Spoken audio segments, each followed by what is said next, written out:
দেবলীনা বলতে শুরু করো। আচ্ছা, সোমেশ্বর দা তো আসেননি না? চেষ্টা করবেন, কারণ বাড়িতে খুব অসুস্থ লোকজন, উনি না হলে রাত্রেরটায় আসতে জয়েন করবেন। ঠিক আছে।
The more passions and desire one has, the more ways one has of being happy. Good morning, one and all present here. I am Deblina Basu Sen, your MC for the event, and I welcome you all to the second day of this 2 day long film fiesta where we are celebrating movies from all around the world. That is ONCU 2020, which is an online international film festival organized by the Department of Journalism and Mass Communication, Unit of 1 Year Diploma in Filmmaking, IQAC, Vijaygarh Jyotish Ray College, University of Calcutta, in collaboration with Pundranagar Film Society Bangladesh and Impact India, that aims to encourage young and aspiring documentary and short filmmakers. নমস্কার। আজকে আমাদের অঙ্কুর 2020 আন্তর্জাতিক যুব চলচ্চিত্র ও তথ্যচিত্র উৎসবের দ্বিতীয় দিন।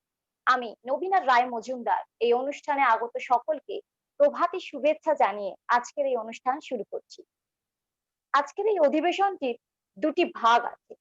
প্রথম ভাগে একটি বইয়ের আত্মপ্রকাশ, দ্বিতীয় ভাগে আমরা কিছু বিষয় নিয়ে আলোচনা করব। এবার আমরা অনুষ্ঠানের প্রথম ভাগে চলে যাচ্ছি।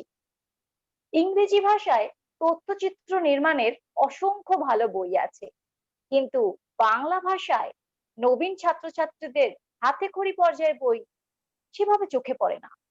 এরই মধ্যে আমাদের কাছে বাংলা ভাষায় রূপালী পাবলিকেশন প্রকাশিত মাননীয় জ্যোতির্ময় দেব রচিত তথ্যচিত্র পরিচয় বইটির সম্বন্ধে স্বল্প ভাষায় যদি বলা যায়, এই বই থেকে আমরা জানতে পারবো তথ্যচিত্র আসলে কি, তথ্যচিত্র কতটা সত্য এবং এর সততা কতটা, কিভাবে তৈরি হয় তথ্যচিত্র। তথ্যচিত্র সম্বন্ধে আমরা বিস্তারিত জানতে পারবো এই তথ্যচিত্র পরিচয় বই থেকে। As we proceed further, we start the day with our first event where we will have the inauguration of the book Tothochitra Porichoy, written by filmmaker and educator Professor Jyotirmoy Dev and published by Rupali Publications and INK Books. Cover design by Shruti Sengupta and illustrations by Dr. Taposhi Roy and Debanjali Dev. Digital layout done by INK Books and imprint of MJO SOLS, Kolkata. Now I would like to request Dr. Mousumi Bhattacharya, Associate Professor, Vishwa Bharati University, and Dr. Someshwar Bhomik, writer, filmmaker, and former director of EMMRC, to inaugurate the book.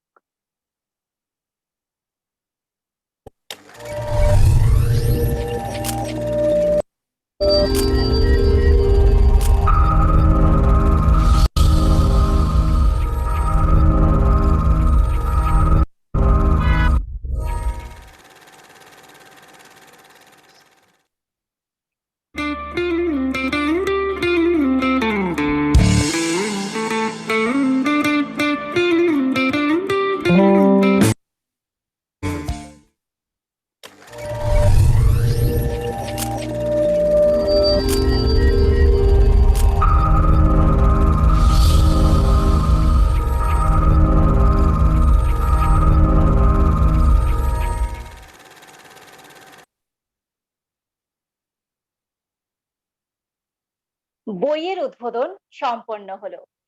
ধন্যবাদ জানাই বিশ্বভারতী বিশ্ববিদ্যালয়ের অধ্যাপিকা মাননীয় মৌসুমী ভট্টাচার্যকে। Thank you. এবার Now, I would like to request Dr. Moushumi Bhattacharya, Associate Professor, Vishwabharati University, to say a few words on the book. Thank you so much. Thank you all, the organizers, Vijayagarh Jyotishray College, and I'm really impressed with this timely publication and launching of this book. So, Dr. Arno Banerjee, do I have 15 minutes as was discussed so that I can discuss few things about the documentaries and then I can get into the book? So how much time do I have? Actually আপনি এখন 1 minute বলে নিয়ে তারপরে ওই ডকুমেন্টারিটা সবুজ কোণার সঞ্চালনা করবেন, তখন বলবেন। Okay, so আমি এখন বইটা নিয়ে এখন বলতে পারি। হ্যাঁ, বইটা মানে একদম হ্যাঁ। So actually, when I was going through this book, I mean, first, obviously, a very big congratulations to Mr. Jyotirmoy Dev for writing such a book and taking. So basically, this kind of books are very important. So I have gone through the PDF of this book, this Tottho Chitra Porichoy, Basics of Documentary Filmmaking by Jyotirmoy Dev. This seems to have taken birth at absolutely the right time. And the lucid is the approach and style, yet penetrative in knowledge and insights. So I guess this book promises to aid learner pick up the aspects of documentary filmmaking, offering insights into both theoretical and practical sides of documentary making. The book will aid students develop an overall workable scheme for filmmaking. I mean, laying the conceptual foundation over which real filmmaking takes shape, the book clarifies what documentaries are and what they are not. Greater clarity of objective and purpose can be beneficial to aspirants, guiding them to identify subjects accordingly. Jyotirmoy Dev has discussed the ethical boundaries of documentary filmmaking to inform makers about their responsibilities and obligations. So importance of factuality, truth, and transparent representation actually can be interpreted from the second chapter of the book, which I have gone through. And this book moves to practical making and discusses about the different kinds of documentaries and the message each style conveys. To help students gain insights into works of legendary makers, the book analytically discusses works of Michael Moore, which is very important, which is Reach and Tapes, and lessons for filmmakers. So that the book is written in Bengali demands lauding for Jyotirmoy Dev. Undoubtedly, the book will help many students not proficient in English to learn about documentary making. Thank you so much. Thank you, Dr. Bhattacharya, for lending us your valuable time and sharing your thoughts with us. Debolina, তোমার সাউন্ডটা খুব আস্তে হচ্ছে, একটু দেখো। আর সোমেশ্বর বাবু join করেছেন, দেবলীনা নবীনা দুজনকেই বলছি, সোমেশ্বর বাবু জয়েন করেছেন, সোমেশ্বর বাবুকে স্বাগত জানাই। তোমার সাউন্ডটা খুব আস্তে হচ্ছে, তুমি একটু দেখে নাও, দরকার হলে মাইক্রোফোন অফ করো, করো।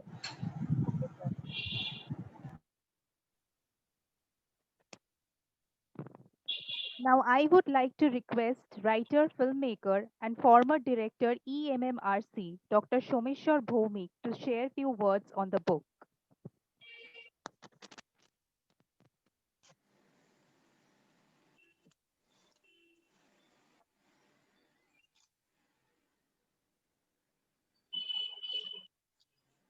Can you hear me? Can you hear me? Am I audible? Yes, sir. Yes, sir. Yeah.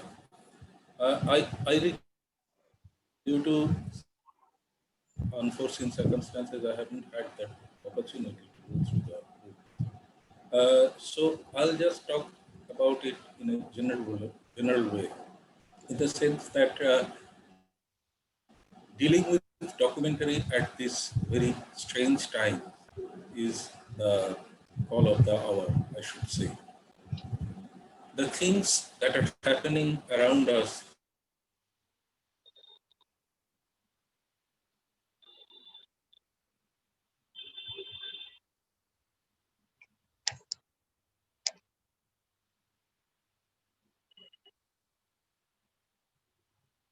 we have certain characteristics ingrained in our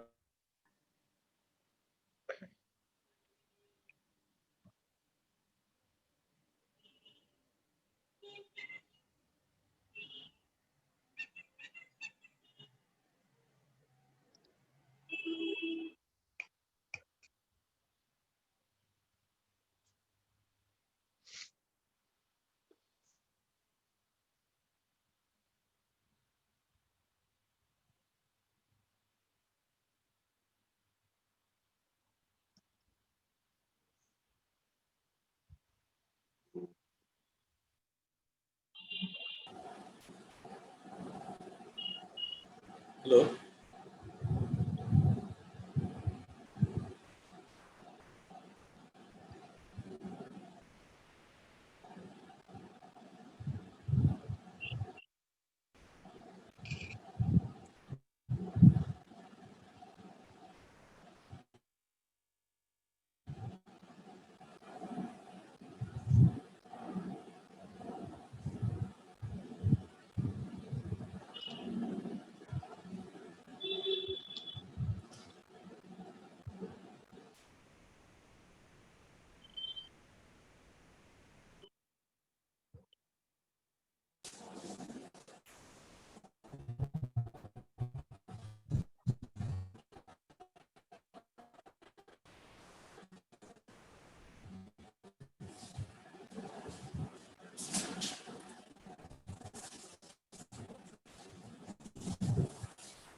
মানে সোমেশ্বরদাকে একটু বেরিয়ে গিয়ে Can you hear আরেকবার me একটু now? ঢুকতে বলুন।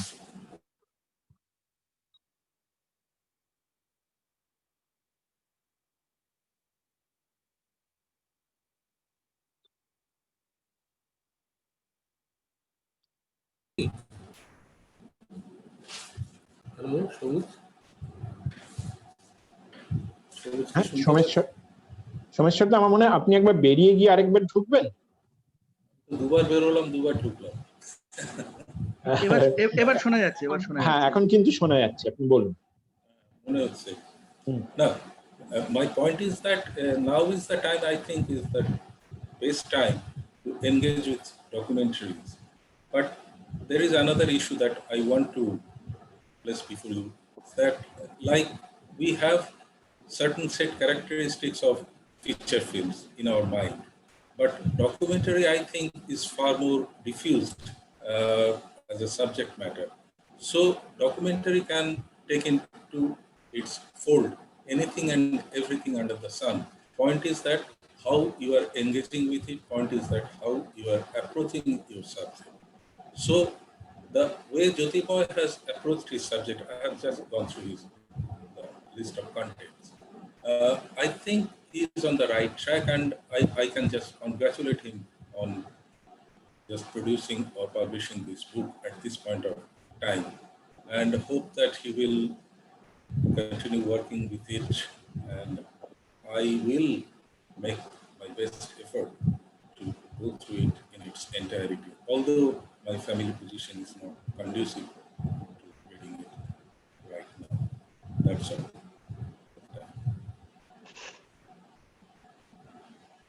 But a big congratulations to Jyotirmoy.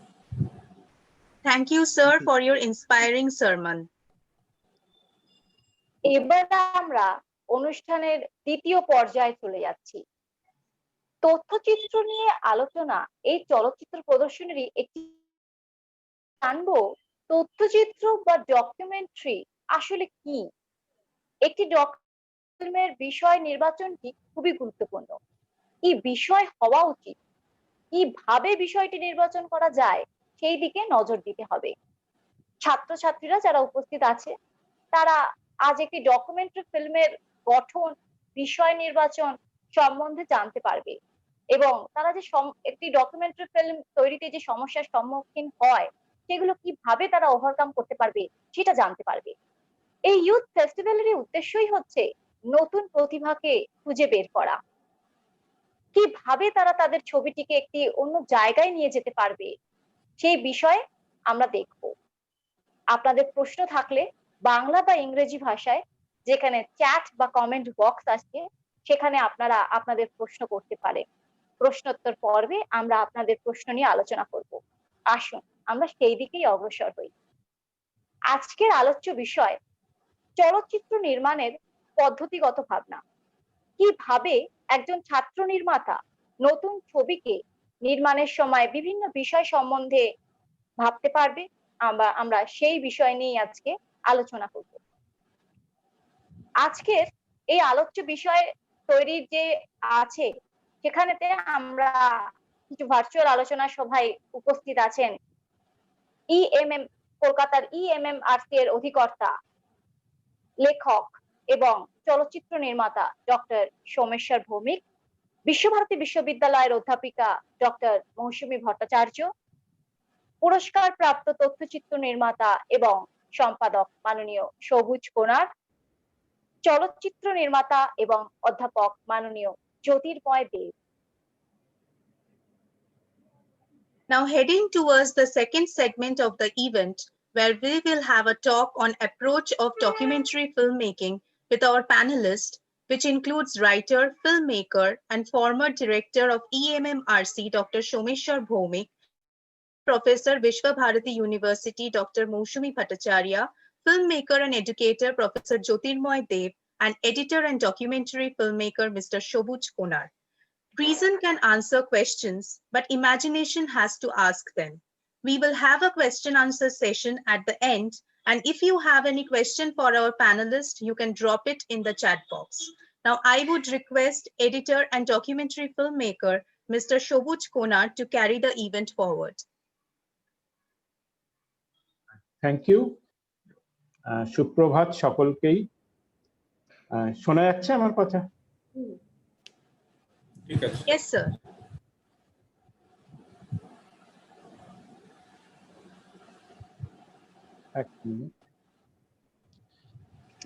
আজকে আমাদের প্রথমেই আমি সকলকে অভিনন্দন জানাই, যারা আজকে আমাদের প্যানেলিস্ট তাদের প্রত্যেককেই, তিনজনকেই ব্যক্তিগতভাবে আমি চিনি। তার মধ্যে জ্যোতির্ময় ভাই, বন্ধু, সে একটি বই লিখেছে, তার জন্য অসংখ্য ধন্যবাদ। এবং বাংলায় একটা তথ্যচিত্র নিয়ে লেখা বই, এটার খুব দরকার ছিল, যেটা প্রায় নেই বললেই চলে। তো কনগ্রাচুলেশন জ্যোতির্ময়।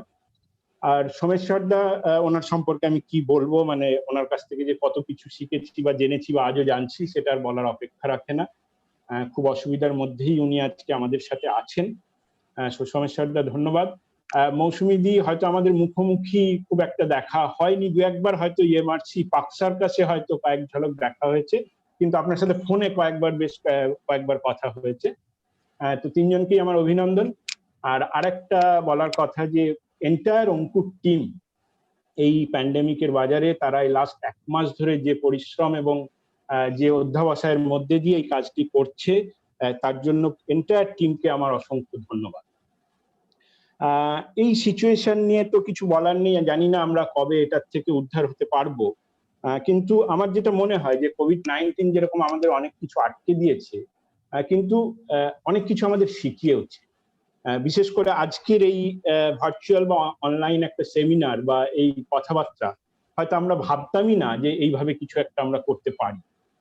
সো টেকনোলজির বোধহয় আরো বেশি কাছে কোভিড-19 আমাদের ঠেলে দিয়েছে। সো কোভিড-19 এর খালি শুধু নেগেটিভ দিকগুলো না দেখে আমার মনে হয় কিছু পজিটিভ দিকও আমাদের ভাবা উচিত, যেখান থেকে হয়তো আমরা একটু ইন্সপিরেশন পেতে পারি যে এরকম সিচুয়েশনও আমরা কিভাবে ওভারকাম করতে পারি, এবং তার ফলস্বরূপই আজকের কিন্তু এই আলোচনা। আজকের বিষয় আমরা তো শুনলামই, যে অ্যাপ্রোচ অফ ডকুমেন্টারি মেকিং। আমার যেটা মনে হয়েছিল বা আমরা কথা বলে যেটা একটা ঠিক করেছি, যে শুধুমাত্র একটা বিষয়ের উপর আটকে না থেকে পুরো ডকুমেন্টারি নিয়ে যদি আমরা একটু আলোচনা করতে পারি, সেটা বোধহয় ছাত্রছাত্রীদের জন্য বা যারা নতুন ফিল্ম মেকার তাদের কাছে হয়তো সেটা অনেক কাজের হতে পারে। তো আমার তিনজনের কাছে একটা রিকোয়েস্ট থাকবে, যে প্রশ্নগুলো তৈরি হবে বা আমরা উত্তর দেব, সেগুলো একটু সংক্ষেপে দিলে আমরা অনেকগুলো বিষয় নিয়ে তাহলে আলোচনা করতে পারবো, সেইটা মাথায় রেখেই আমরা এগোই।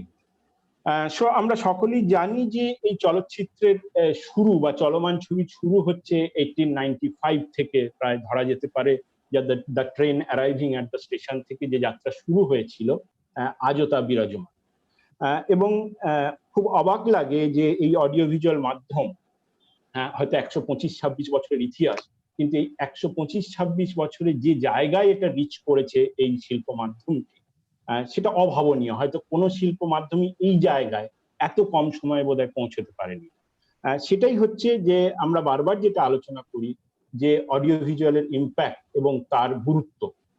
সেই গুরুত্ব আমরা জানি যে শুধুমাত্র এরকম নয় যে এই অডিও ভিজুয়ালের ইম্প্যাক্টে কত রকম ভাবে কাজে লাগানো যায়, সেটা হয়তো সিনেমার দোরগড়া থেকেই আমরা দেখে এসেছি।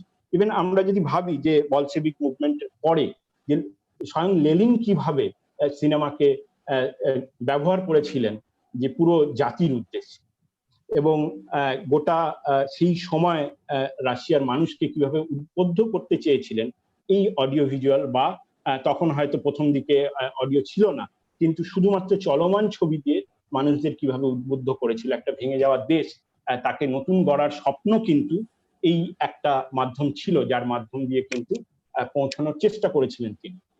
তো আমরা বুঝতেই পারছি যে অডিও ভিজুয়ালের ইম্প্যাক্ট কতটা। সেই জায়গায় হয়তো আমাদের একটা প্রশ্ন এখনো আমার মধ্যে বারবার করে, যে কাহিনী চিত্র বা সিনেমা সেটা যতটা পপুলার হয়তো হয়েছে, আজকের দিনেও একটা হয়তো আমাদের যারা ডকুমেন্টারির সাথে আমরা কাজ করি হয়তো একটা আক্ষেপ থাকতে পারে যে ডকুমেন্টারি হয়তো সেই জায়গায় অতটা পৌঁছতে পারেনি। কিন্তু তবু কেউ আমরা হাল ছাড়িনি, বা পুরোনো দিনেও যারা ছিলেন তারাও কিন্তু চেষ্টা করে গেছেন। কিন্তু কোথাও বোধহয় সময় বদলেছে। বিগত কয়েক দশক ধরে কিন্তু ডকুমেন্টারি একটা অন্য জায়গায় কিন্তু পৌঁছানোর চেষ্টা করছে। আমরা যদি ধরি সেই একেবারে সুদূর ফ্লাহাটির হাত থেকে গিয়ারশান, পরের দিকে মাইকেল মুর এবং আমাদের দেশের আনন্দ পাটবর্ধনের হাত ধরে ডকুমেন্টারি কিন্তু একটা অন্য লেভেলে পৌঁছানোর চেষ্টা করছে। এবং একেবারেই এই সমসাময়িক কিছু ডকুমেন্টারি অসম্ভব ভালো কিছু তৈরি হচ্ছে এবং ফিল্ম মেকাররা কাজ করছে। তার সাথে সাথে যেটা বলবো যে প্রচুর ইয়াং ছেলে মেয়ে নতুন ফিল্ম মেকাররা এসছেন, তারা কিন্তু ভালো ভালো কাজ করছে। তার মধ্যে মানে আমারই পরিচিত একজন যিনি কাশ্মীর থেকে কাজ করছেন, ওখানকার ওই রকম সিচুয়েশনে আমি খুব অবাক হয়ে গেছিলাম যে উলার লেক নিয়ে একটা ছবি তিনি বানিয়েছেন, সেটি অসাধারণ সাফল্য অর্জন করেছে। সো আমাদের কাজ হচ্ছে ডকুমেন্টারি বানানো, ফল কি হবে সেটা আমরা ভেবে লাভ নেই, সেটা আগামী ভবিষ্যৎ দেখবে। কিন্তু আমরা মনে করি যে আমরা ঠিক পথে চলছি।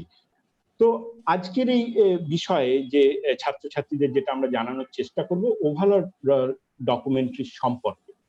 তো প্রথমেই আমরা যাব সোমেশ্বর বাবুর কাছে, যে একটা শুরু করি, যেহেতু আমাদের টপিকটা হচ্ছে অ্যাপ্রোচ অফ ডকুমেন্টারি মেকিং। সেই জায়গা থেকে যে এই যে তথ্যচিত্র নির্মাণের ভাবনা, এই বিষয়টা নিয়ে যদি সোমেশ্বরদা আপনি একটু ছাত্রছাত্রীদের উদ্দেশ্যে বলেন যে কোথা থেকে তারা শুরু করবে। কোথা থেকে শুরু করবে সেইখানে যাওয়ার আগে আমি আরেকটু সাধারণ কিছু কথা যদি বলি, বোধহয় বিষয়টায় ঢুকতে একটু সুবিধা হবে। সবুজ যে কথা দিয়ে শুরু করলো যে এই প্যান্ডেমিকের বাজারে এরকম একটা অদ্ভুত সময় টেকনোলজি ব্যবহারের একটা অন্য মাত্রা হয়তো আমরা নিজেরাই তৈরি করেছি। ঘরে বন্ধ থাকতে থাকতে ঘরে বন্দি থাকার ব্যাপারটাকে ভেঙে বেরিয়ে যাওয়ারও চেষ্টা করছি। বন্দি আছি অথচ বন্দি নেই, মানসিকভাবে বেরিয়ে যাওয়ার চেষ্টা করছি, এবং সেই বেরিয়ে যাওয়ার কাজে আমরা যদি টেকনোলজিকে ব্যবহার করি, প্রযুক্তিকে ব্যবহার করি, সেই চেষ্টাই করছি। যারা অডিও ভিজুয়াল নিয়ে আমরা কাজ করি, অডিও ভিজুয়াল নিয়ে ভাবি, কাজ করি, তাদের কাছে বিশেষ করে যারা তথ্যচিত্র তৈরি করবে এই কথাটা ভাবে, একটা কথা ভেবে তাদের নিশ্চয়ই আশ্বস্ত থাকা উচিত। আমার মনে হয় যে সমস্ত ইতিহাসে সমস্ত দুর্যোগের মানে 20 শতকের শুরু থেকে পৃথিবীতে যত দুর্যোগ এসেছে সেই দুর্যোগের ঐতিহাসিক দলিল কিন্তু তৈরি করেছে তথ্যচিত্র।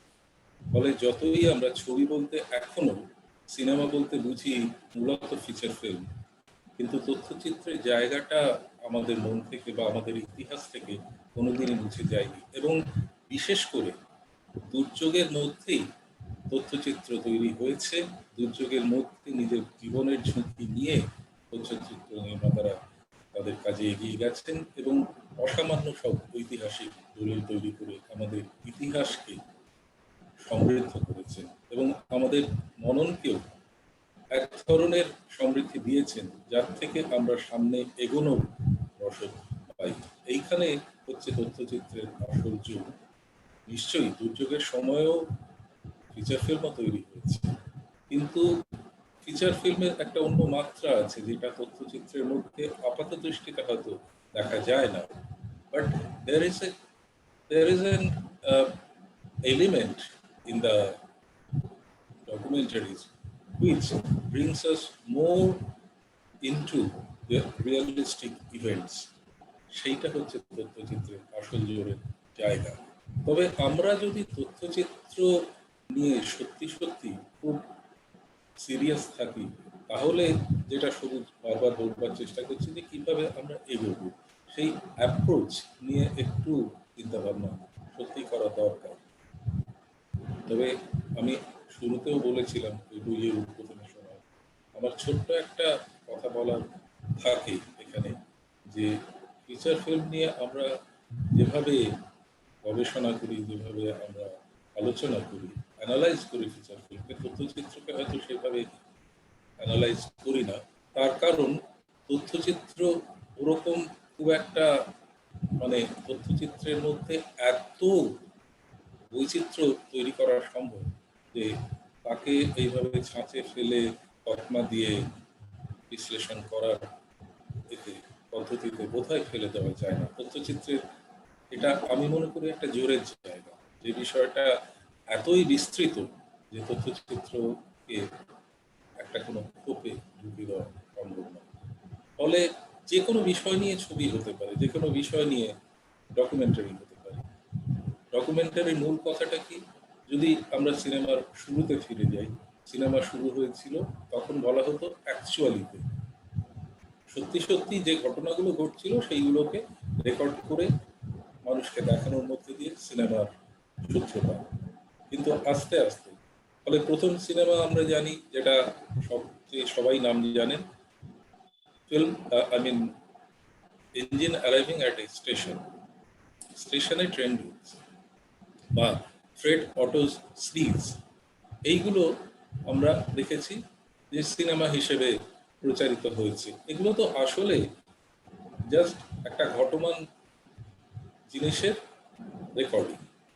আস্তে আস্তে আমরা যদি সেটা 1930-এর দশকে গিয়ে দেখি, তথ্যচিত্রের এক ধরনের একটা তাত্ত্বিক সংজ্ঞা তৈরি হচ্ছে, যেখানে গ্রিয়ারসন বলছেন ক্রিয়েটিভ ট্রিটমেন্ট অফ রিয়েলিটি।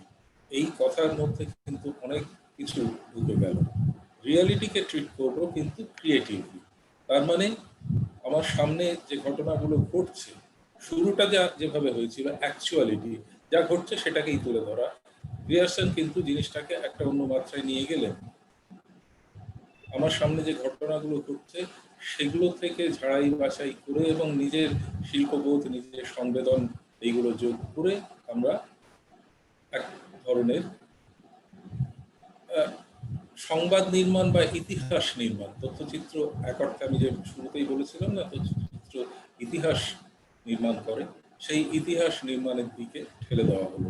এইভাবেই কিন্তু 1930-এর দশক থেকে তথ্যচিত্রের এই যে নতুন সংজ্ঞাটা তৈরি হলো, সেটাকেই ফোকাসে রেখে তথ্যচিত্র নির্মাতারা কাজ করেছেন। কিন্তু তাদের কাজের ধারা অনেক ছড়িয়ে গেছে, তারা নিজেরা নতুন নতুন ধরন নির্মাণ করেছেন, নতুন নতুন ধারণা এর মধ্যে ঢুকিয়েছেন।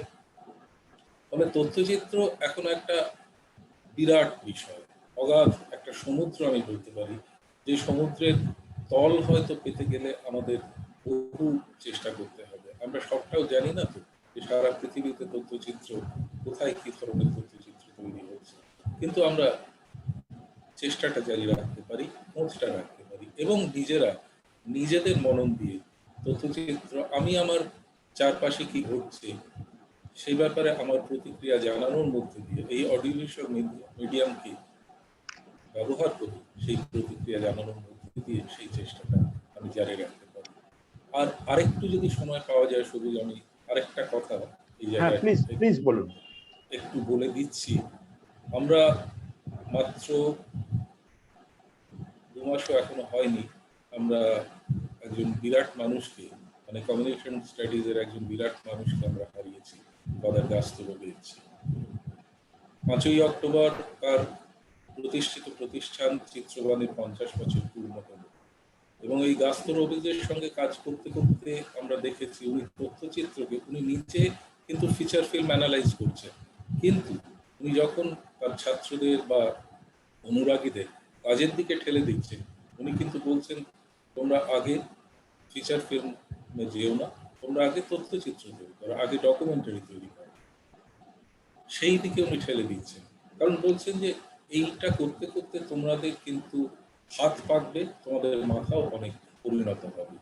এই যে এবং ওনার তো এক ধরনের ছিল যে চিত্রবাণীর লোগোতে আছে যে হিউম্যান টাচ ইন কমিউনিকেশন, মানুষের কাছে পৌঁছে মানুষ কি করছে, মানুষ কিভাবে আছে সেইগুলো বোঝার চেষ্টা করো, সেগুলো তুলে আনার চেষ্টা করো। ফলে আমি এই আলোচনা চক্রের মাধ্যমে তাকে আরেকবার স্মরণ করছি এবং ভাবতে বলছি ছাত্রছাত্রীদেরও এবং যারা তথ্যচিত্র নির্মাণ করে তার কাজের দিকগুলো নিয়েও একটু যদি আমরা পড়াশোনা করি, কিভাবে উনি একটা কমিউনিকেশন মিডিয়ামের মাধ্যমে জীবনের কাছে পৌঁছতে চেয়েছিলেন, সেই বোধগুলো কিভাবে তৈরি করতে চেয়েছিলেন, সেটা যদি আমরা আলোচনা করি আমরা নিশ্চয়ই উপকৃত হব। চিত্রবাণী প্রতিষ্ঠানটা এখনো আছে, হয়তো তার আগের রমরমাতা নেই, কিন্তু এখনো আছে। সেখানে গিয়ে যদি পড়াশোনা করা যায় অন্তত সেটুকু আমাদের অনেক উপকারে আসবে। আমি জানি তারপরে আরো অনেক মিডিয়া স্টাডিজ ইনস্টিটিউট তৈরি হয়ে গেছে, কিন্তু চিত্রবাণীর যে সম্ভার এখনো আছে আমার মনে হয় তার থেকে আমরা এখনো উপকৃত পারি। এবং আমি যে কথাটা বারবার বলছি যে সেইখান থেকে একটা দিশা আমরা হয়তো পেতে পারি যে মানুষের কাছে পৌঁছানোর জন্য আমরা তথ্যচিত্রকে কিভাবে ব্যবহার করতে পারি। এই সবই তো আমরা করছি, আমরা কি কেবল শিল্পকে বা অডিওভিজুয়াল মিডিয়ামটাকে ব্যবহার করছি নিজের বাড়াবার জন্য, নিজের নাম বাড়াবার জন্য? তা নিশ্চয়ই নয়। আমি মানুষের জন্যও কিছু করতে চাই, এই বোধটা থেকেই কিন্তু আমরা তথ্যচিত্রের জগতে আসার চেষ্টা করি, অন্তত আমি তো সেভাবেই এসেছি। ফলে সেইখান থেকে একটা নির্দিষ্ট দিশা নিয়ে যে কোনো মতাদর্শী থাকুক, রাজনৈতিক মতাদর্শ আলাদা থাকতে পারে, আমার নির্দিষ্ট কিছু ভাবনা থাকতে পারে, কিন্তু সবকিছুর কেন্দ্রে যদি মানুষ থাকে তাহলে মনে হয় এই ডকুমেন্টারি ফিল্ম মেকারটা will be an asset to a person. ধন্যবাদ। থ্যাংক ইউ সোমেশ্বর দা, আবার আসছি আপনার কাছে, থাকুন আমাদের সাথে। অসাধারণ বললেন সোমেশ্বর দা, মানে আজকে উনি যদি না থাকতেন তাহলে সত্যি আমরা খুব মিস করতাম। মানে উনি না থাকলে আমি আর জ্যোতির্ময় প্রায় কিছুটা ভেঙেই পড়েছিলাম যে কি সোমেশ্বর দা থাকবেন না। যাই হোক, আমরা পরের ইয়েতে আসি, আবার আমরা ওনার কাছে যাচ্ছি কিছু প্রশ্ন নিয়ে। একটা কথা সত্যি উনি স্মরণ করালেন, এটা আমাদেরও স্মরণ রাখা উচিত যে ফাদার গাস্তন রোভেজ যিনি চিত্রবাণী তৈরি করেছিলেন এবং একসময় বেশ কিছু বছর শুধু চিত্রবাণী কেন, উনি এমআরসিও প্রতিষ্ঠা করেছিলেন বলা যেতে পারে কলকাতায়, এবং তার অনেকদিন ডিরেক্টরও উনি ছিলেন। চিত্রবাণী সম্পর্কে আমি একটু জাস্ট বলি ছাত্রছাত্রীদের উদ্দেশ্যে যে আমাদের দেশের হয়তো সব থেকে ভালো ফিল্ম লাইব্রেরি সেটা একটা। সো ছাত্ররা যারা, তোমরা ছাত্রছাত্রীরা ওই লাইব্রেরিটাকে ইউজ করতে পারো, যেখানে অসাধারণ বইয়ের সম্ভার আছে। বা আমরা পড়াশোনার সময় যখন শুরু করেছিলাম সিনেমা চর্চা বা এই অডিও ভিজুয়াল মিডিয়াম নিয়ে, তখন আমাদের কাছে ওই একটি জায়গা ভরসা ছিল, এবং চিত্রবাণী এমন একটা জায়গা যেখান থেকে কাউকে ফেরানো হয়।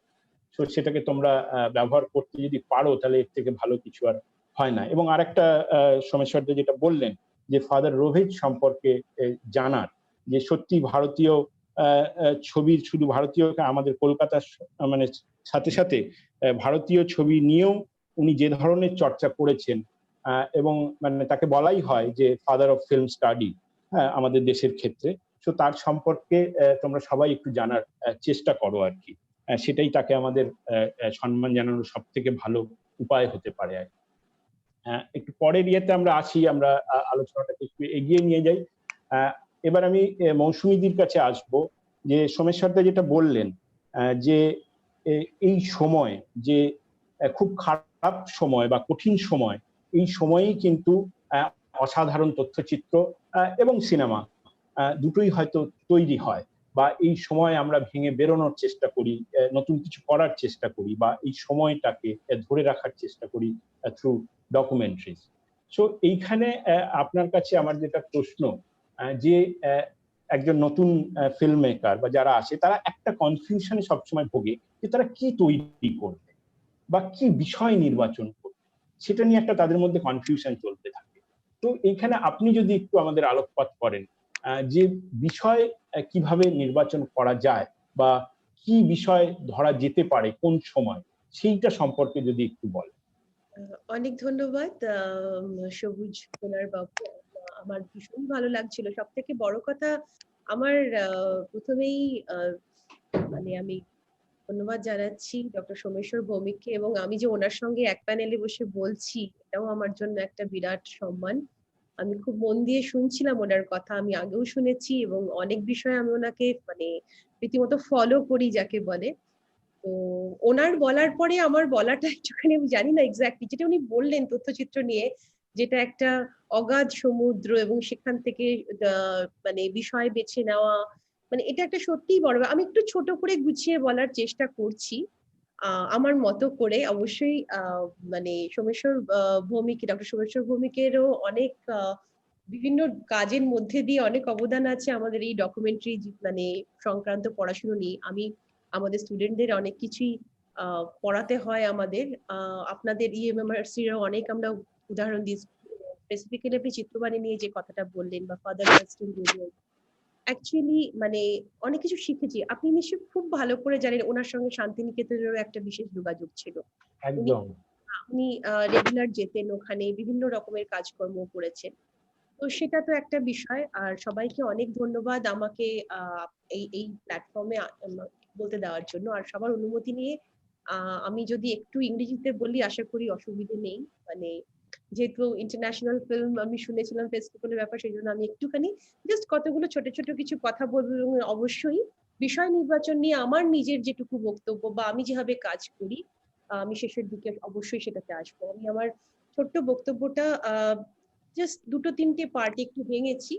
আর আমার সোমেশ্বর বাবু, আমার কোথাও কিছু ভুল হলে আপনি একটু ধরিয়েও দেবেন। যেটুকু পড়াশোনা আমার আছে সেটুকু নিয়ে আমি প্রথমে কি হোয়াট ইজ ডকুমেন্টারি আর ইম্পর্টেন্স কি, ডকুমেন্টারি করতে গেলে পড়তে কেন হবে ছাত্রছাত্রীদের, আর আমি যে ডকুমেন্টারি গ্রুপের সঙ্গে যুক্ত আছি তাদের নিয়ে আমি একটু কিছু বলতে চাই। তো আমি এভাবেই শুরু করছি। And good morning to everyone. So over the years, efforts have been made by experts and practitioners to develop a definition of documentary. And this is very important actually, I think, to need to know, which will capture its truth and purpose. Raymond Spatswood, in his book A Grammar of the Film, elaborates about the different definitions of documentaries generated from time to time. While some referred to it as dramatized representation of an individual's relation with institutional life, others explained it as films which contain a stream with inherent message. Others described documentaries as films which communicate not about things and situations which are imagined but occurring in real life. Some experts viewed documentaries as films which do not try to control the events which are being filmed. Of all this, the best accepted definition was put forward by John Grierson in his book titled Grierson on Documentaries. He encapsulated documentaries as a form of creatively treating and presenting actuality. However, Dirk Idsen, in his paper, When is a Documentary? documentary as a mode of reception, opined that none of the offered explanations satisfactorily outlines what a documentary precisely is. The problem with Grierson's definition is determination of what comprises or makes up actuality. Notwithstanding the debate of what constitutes a true definition of documentary, it can simply be said that documentary is a film which documents something. This something can be an event, an ideology and its impact, a piece of history, culture or tradition, a way of life, or the story of an individual. I hope Mr. Shobuj Konar, students will be able to understand what I'm talking about, how they can select their topics from this. Robert J. Flaherty's Nanook of the North is a relevant example and showcases the struggle of a unique man residing in the Canadian Arctic. So in this film, Flaherty documents the life and way of living of Nanook, the hero, and his family. So I'll give few examples. There are lots.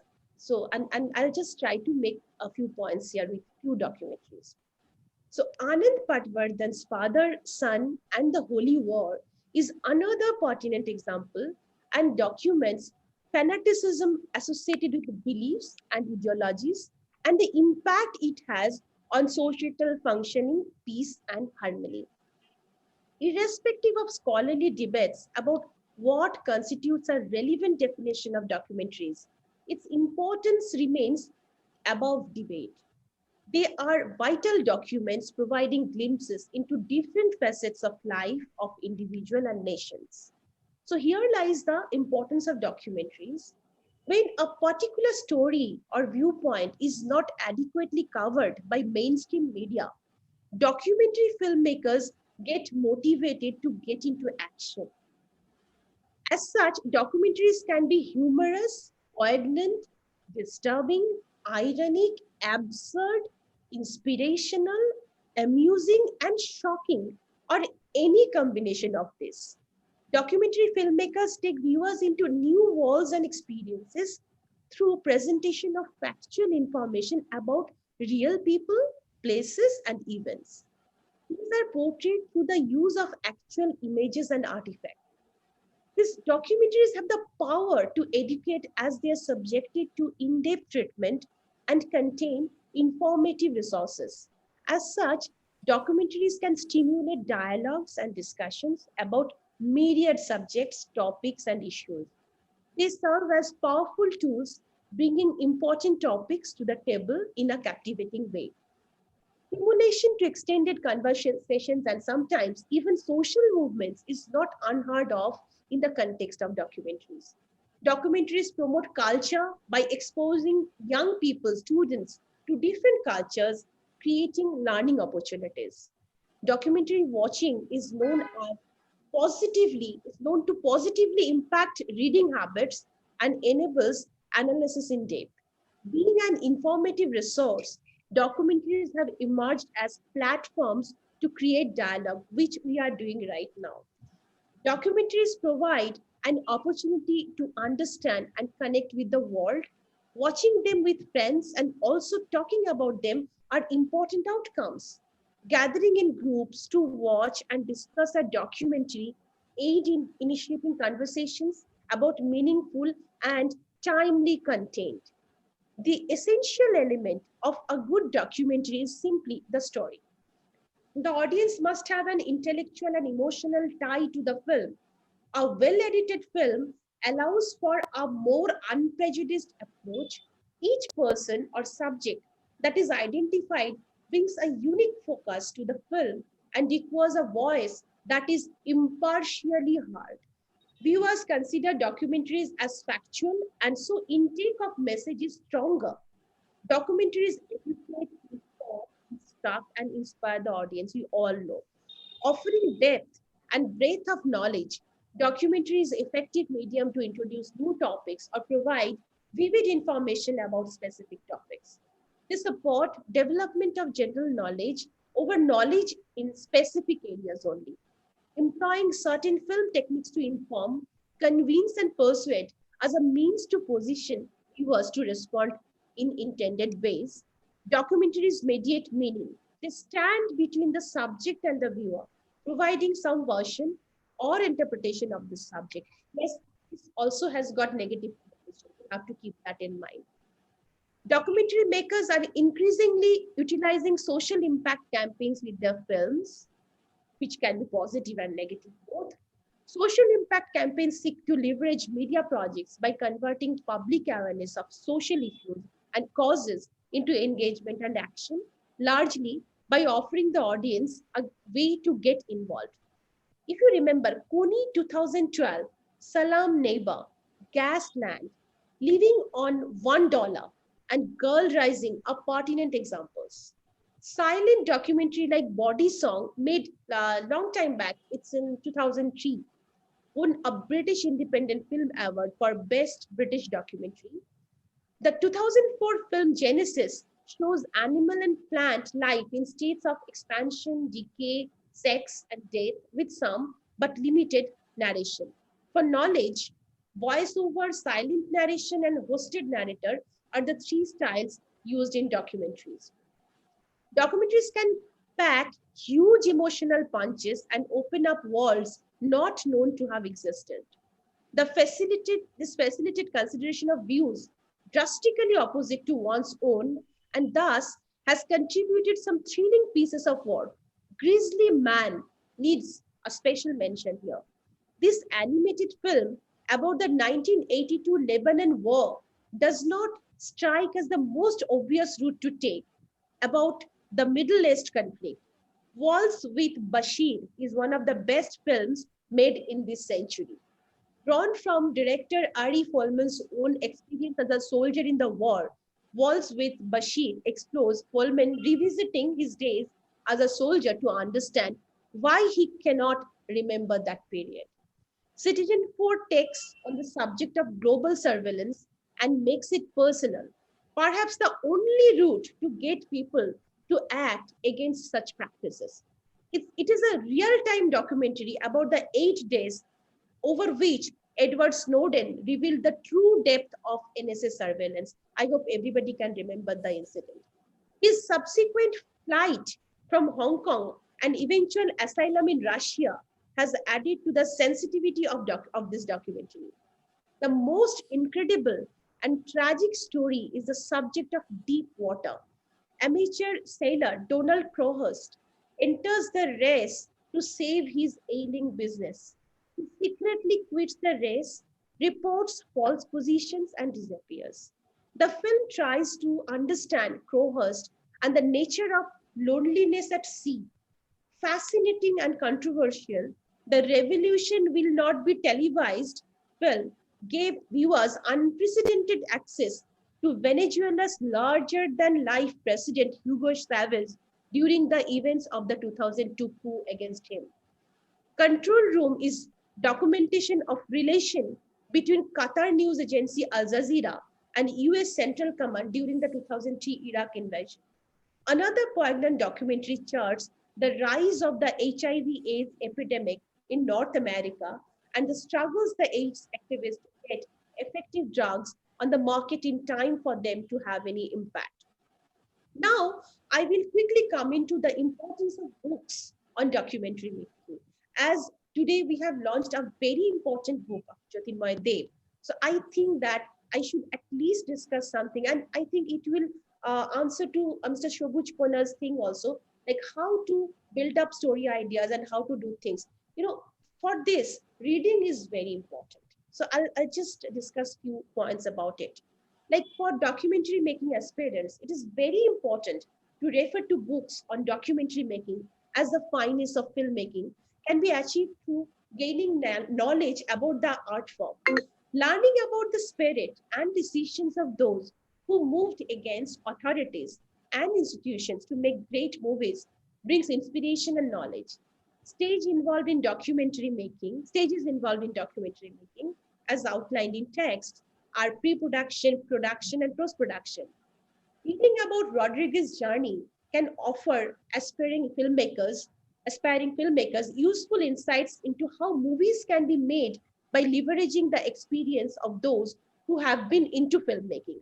It especially serves as inspiration for how, as the book's back cover says, creativity, not money, is used to solve problems. Ebert's collection is worth reading to take note of the qualities he points out in a bad movie and to become more aware of what should be avoided when making a documentary film. Checking the Money Tree. This book is a literary guide to understand how to garner attention of people towards one's work. It elaborates on ways to reach out to individuals, government, small business, and others for funding.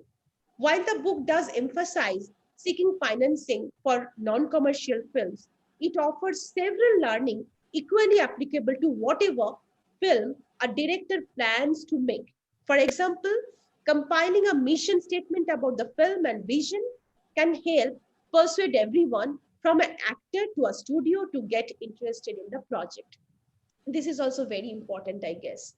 Without any systematic record, visual or oral, to educate and create awareness about the uniqueness of the countryside, much would be lost in another 2 or 3 decade time. Sufferings continue in rural India, and every incident is probably not documented. A lot of cases thus goes missing, and generations will know very little or nothing of them. This is surely much in rural India that needs documentation. Much that is tyrannical, oppressive, regressive, and brutal. Untouchability, feudalism, bonded labor, extreme caste and gender oppression, and exploitation, land grab, and more. So there are plenty of subjects. All these make it more important to document it all. That requires more literary works on documentary and books that can assist filmmakers. Here, I would like to, and I will conclude my entire discussion here by citing example of People's Archive of Rural India.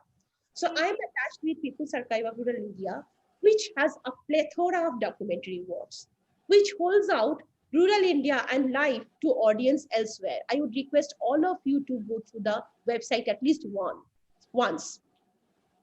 People's Archive of Rural India, or in short, PARI, hosts and combines videos, photos, audio, and text archives. Films made or made by or for PARI record the lives and livelihoods of rural populace and everyday Indians, everyday life of everyday people. This can be also a subject of any documentary, any person. They have successfully brought forward issues otherwise not found in mainstream or regional media. Case in point is the documentary. I'll put forward 2 examples here. One is Things We Do, Farming and Its Crisis, which looks into the practice of half-half farming prevalent in Madhya Pradesh, known as Adhya. The tenant shares cost and output with the owner of the land. However, when it comes to compensations and subsidies, recipient is the owner solely and the tenant remains deprived. The effect of this system on the lives of tenants has been documented in the said film. I would request everyone to go through that film, which has been uploaded very recently. Another documentary on Lakshadweep highlights the fallout of climate change on the coral population. This union territory is located just 2 meters above sea level, is witnessing loss of its coral varieties due to alteration in climate and increased warming. Lakshadweep is the only coral containing place in India, and this documentary therefore is very significant. It attempts to convey the reality and call into action opposition to causes of climate change. This in turn exemplifies the purpose of documentaries to educate people and enable them to take action decisively. So why I have mentioned all this with examples and all. I hope all of you are getting it. That just only by saying the topics does not serve the purpose. So we need to give few examples to our students also. So I just tried to give name few very popular documentaries as well as the documentaries as not that popular but very effective. Thank you very much. Thank you, Mousumi ji. ছাত্রছাত্রীদের উদ্দেশ্যে বলি যে মৌসুমীদি তার বক্তব্যের মধ্যে দিয়ে একটা বিশাল ক্ষেত্রকে উনি ধরার চেষ্টা করলেন। প্রচুর ডকুমেন্টারিজের আমরা নাম শুনলাম, এক্সাম্পল পেলাম, খুবই ভালো। এবারে যেটা বক্তব্য, আমরা এবারে জ্যোতির্ময়ের কাছে আসব। সো ডকুমেন্টারি সত্যি বিষয় নির্বাচন করা সেটা খুব যেরকম সহজ কাজ নয়, আবার বিষয় নির্বাচন করলেই যে জিনিসটা হয়ে যায় তাও কিন্তু নয়। ডকুমেন্টারি নিয়ে আমাদের সত্যি খুব ভাবতে হবে, বা যারা নতুন বানাবে ভাবছো, বা ছাত্রছাত্রীদের উদ্দেশ্যে আমার বলার যে নিজের চিন্তা শক্তিকে অনেক বাড়াতে হবে, চোখ কান খোলা রাখতে হবে, চারপাশে কি ঘটছে প্রতিনিয়ত সেটা দেখতে হবে। সাপোজ আমরা ধরি যে এই পরিস্থিতিতে কোভিড-19, আমরা যদি কোভিড-19 নিয়ে ডকুমেন্টারি করি তাহলে সেটা আমরা কি করতে পারি? কোভিড-19 এর মধ্যে কিন্তু অনেক কিছু লুকিয়ে আছে একটা ডকুমেন্টারি বিষয় হিসাবে। যে একটা কোভিড-19 একটা ভাইরাস, সেটা কতটা খতরনাক বা তার ইন্টেন্সিটি কতটা, এটা নিয়ে একটা ডকুমেন্টারি। এই কোভিড-19 এর ফলে সারা ভারতবর্ষে গরিব মানুষদের ইকোনমিক্যাল সিচুয়েশন কোন পর্যায়ে পৌঁছেছে, অর্থাৎ তাদের জীবনের কি অবস্থা হয়েছে এই কোভিড এর জন্য, আমরা সেটা নিয়েও ডকুমেন্টারি করতে পারি। সেখানে কিন্তু কোভিডটা খুব একটা মুখ্য নয়, মুখ্য হচ্ছে যে কোভিড এর ফলে সেই মানুষগুলোর কি পরিস্থিতি হয়েছে সেটা একটা ডকুমেন্টারি বিষয়। আবার এই কোভিড-19 সেখানে যারা ফ্রন্টলাইন ওয়ার্কার যারা লড়ছেন, doctor, paramedical staff, nursing staff বা অ্যাডমিনিস্ট্রেশনের লোকজন, তারা কিভাবে লড়াইটা করছে, সেই লড়াইটা একটা ডকুমেন্টারি বিষয় হতে পারে। সো আমাদের ভাবতে হবে যে একটা টপিক, সেটার থেকে আমরা কিভাবে তার আরো ভেতরে যেতে পারি, সেটাকে আরো কিভাবে ভেদ করতে পারি। সো এই জায়গা থেকেই আমি আসবো আমার বন্ধু ভাই জ্যোতির্ময়ের কাছে, যে দীর্ঘ 9-10 বছর ধরে অত্যন্ত ভালোভাবে এবং হৃদয় দিয়ে যে মানুষটি ডকুমেন্টারিকে ভালোবাসে এবং সে তার ছাত্রছাত্রীদের মধ্যে সেটা ছড়িয়ে দেওয়ার চেষ্টা করে, বা তাদের প্র্যাকটিক্যালি ডকুমেন্টারি কিভাবে বানাতে হবে সেটা তাদের শিখিয়ে চলেছে। সো আমরা বিষয় নির্বাচন জানলাম, ডকুমেন্টারি অ্যাপ্রোচ সম্পর্কে শুনলাম। সো আমি জ্যোতির্ময়ের কাছে যেটা জানতে চাইবো যে প্র্যাকটিক্যালি কিভাবে ছাত্রছাত্রীরা একটা ডকুমেন্টারি শুরু করবে, বা তুমি কিভাবে তাদেরকে ডকুমেন্টারি শুরু করাও, এইটা আমাদের যদি একটু ছাত্রছাত্রীদের উদ্দেশ্যে বল। শোনা যাচ্ছে তো আমাকে? হ্যাঁ, আমি সবুজদার প্রশ্নের উত্তর দেওয়ার আগে আমি মৌসুমী ম্যাডাম আর সোমেশ্বর স্যারকে আমার প্রণাম জানাবো আমার এই ধৃষ্টতাতে আশীর্বাদ দিতে আসার জন্যে। কেননা সিনেমা এমন একটা বিষয়, তার উপরে বই লেখা তো সত্যিই ধৃষ্টতা।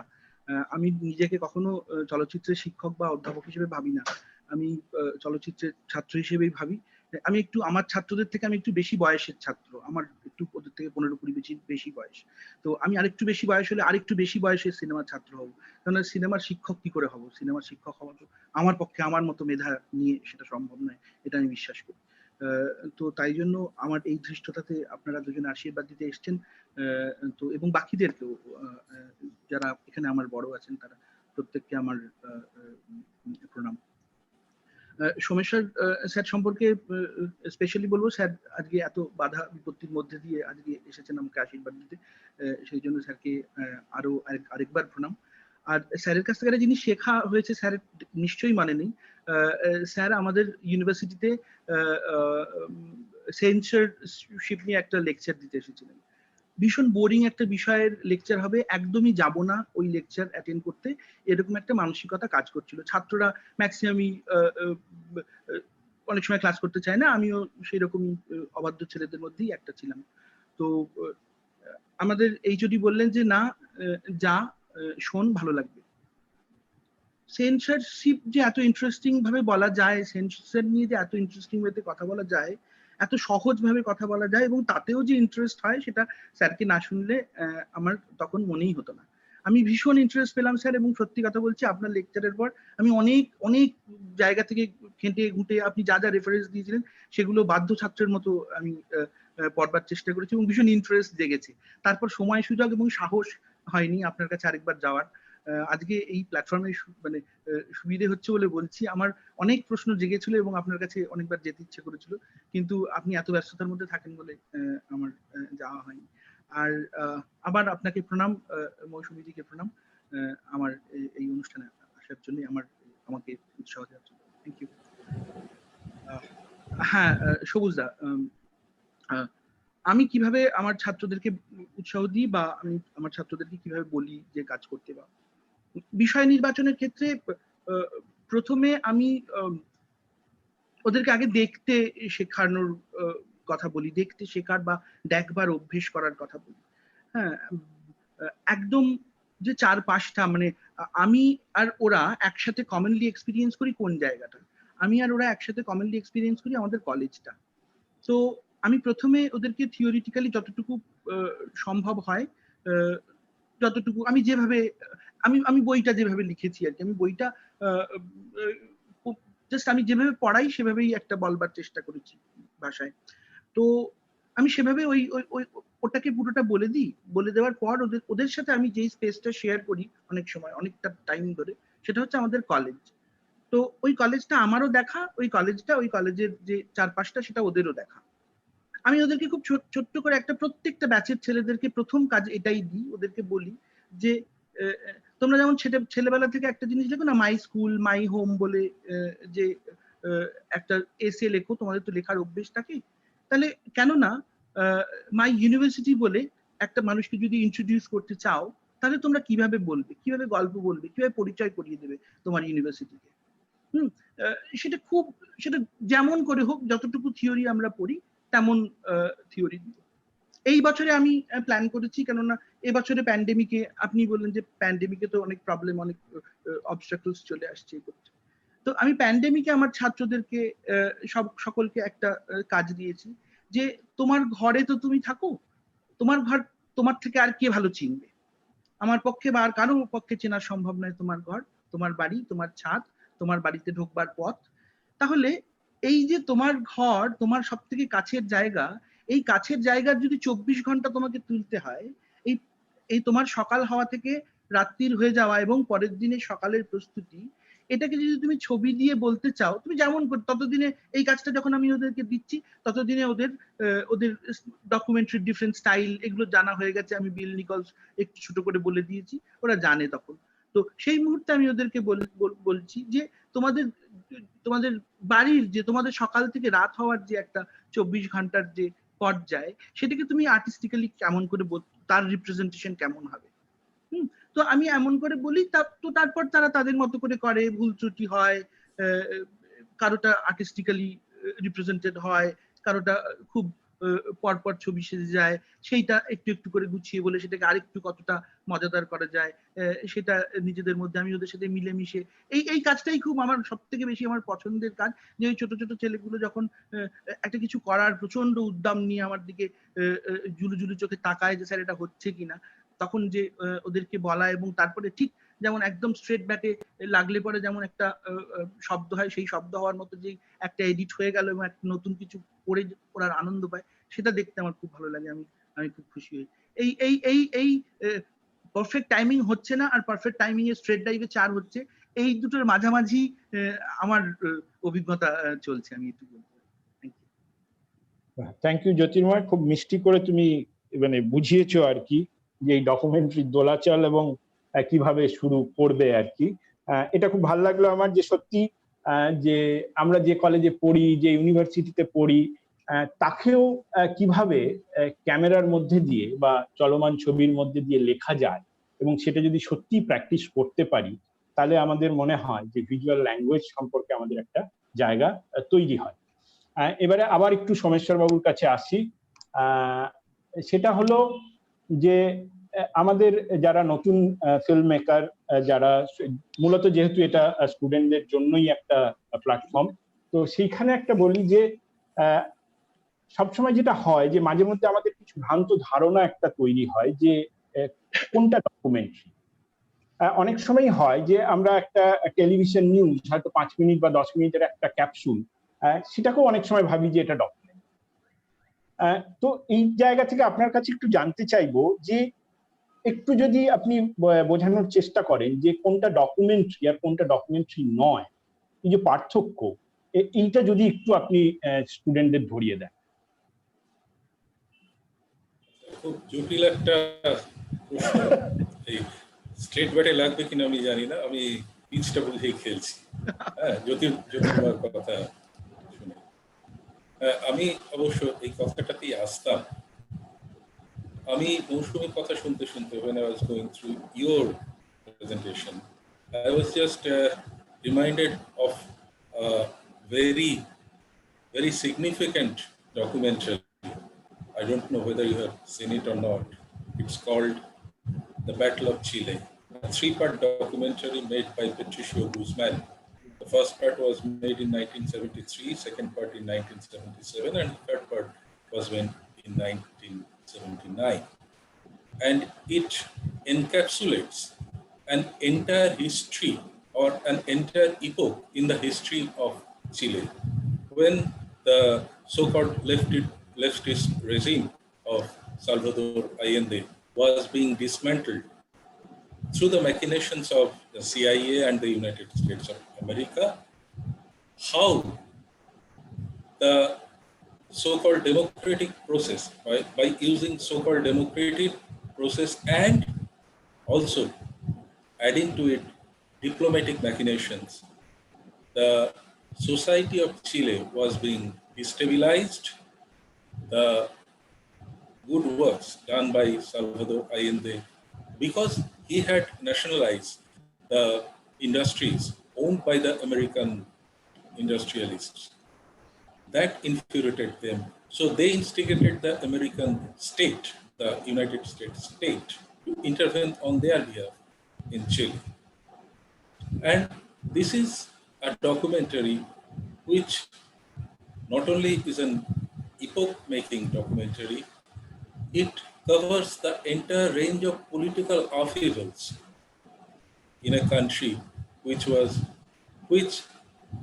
elected a government, although not to the liking of the powers of the United States of America, but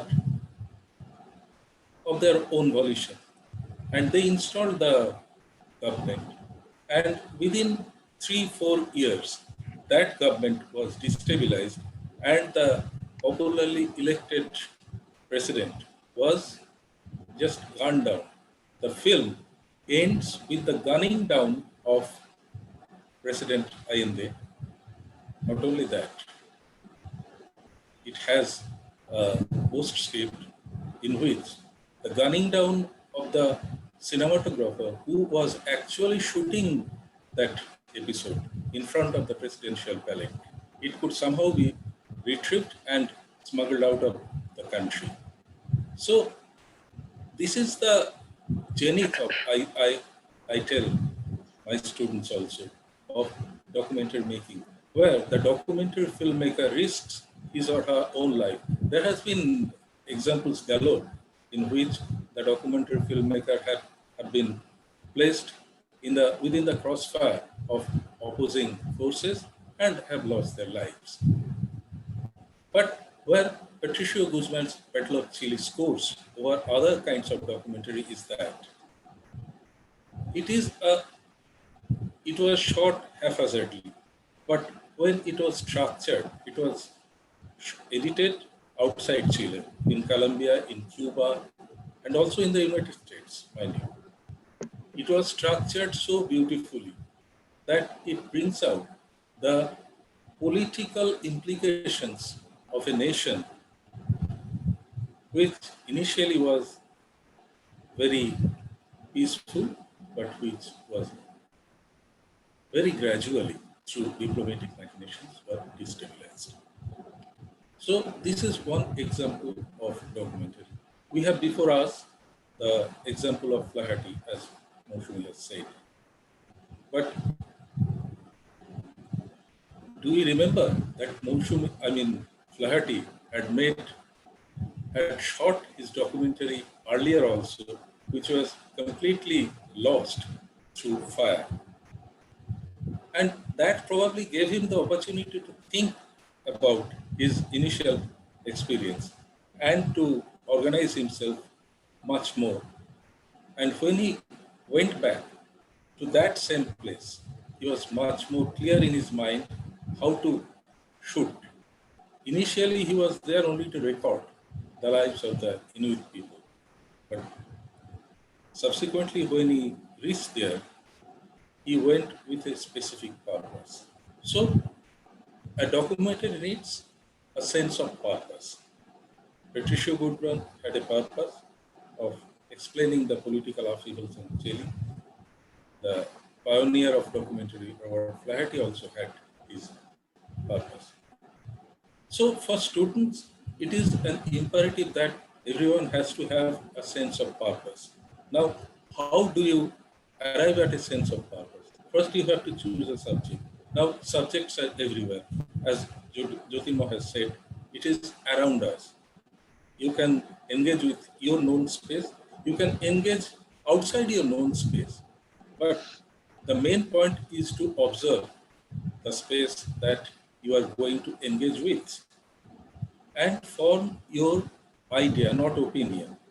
An opinionated documentary almost always fails to carry its weight.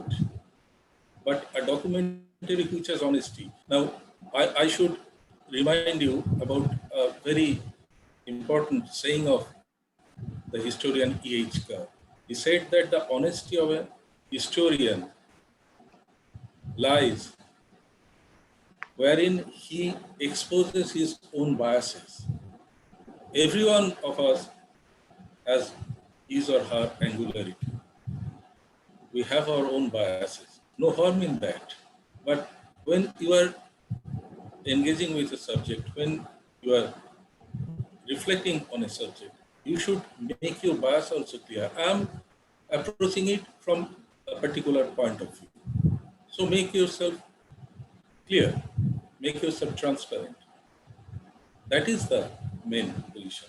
So students, when you are approaching a subject, you try to form some idea about how to go about it, how you see it, how you, when you will engage with it with an audiovisual moment or with an audiovisual instrument, how you will go about it. Now, with sounding immodest, I risk my own personal experience. I was going to shoot the process of wooden card filmmaking. Okay. And I was scouting through different places in West Bengal where these wooden art film were manufactured. And we almost finalized one location near Bardwan in Samudraghat, where we had negotiated with the workshop owner who agreed to our working with him for 3 or 4 days to record the process of manufacture of wooden card film. And meanwhile, we had fixed our notion on a particular very interesting idea that wooden cart wheel has 31 pieces of wood of different shape and sizes, not a single piece of iron, nail, no. Those 31 pieces of wood are fixed in different ways. That entire process we are going to document. So we chose the location of Samudraghat. But when I was returning from, after completing my Recce, we are passing through a place named Kushabedia near Ranaghat. And suddenly I chanced upon a large number of wooden cart wheel lying just beside the main road. And the entire ambience was very beautiful. I just told my companions to stop there, stop the car, and I discovered that there was a wooden cart wheel workshop there. And I engaged with the owner, and I was just asking how you go through this process. And within half an hour, we discovered that the workshop owners had engaged three brothers, siblings, who took upon themselves different parts of wheel making. So immediately I thought about a story where you can just put across the message of division of labor. While one brother was preparing the log, another brother was doing something else, and a third one was giving finishing touch to another pair of wheel. Now in Samudragarh, I was talking about finalizing a location in Samudragarh. That person had told that one pair of wheel took 3 to 4 days to get manufactured.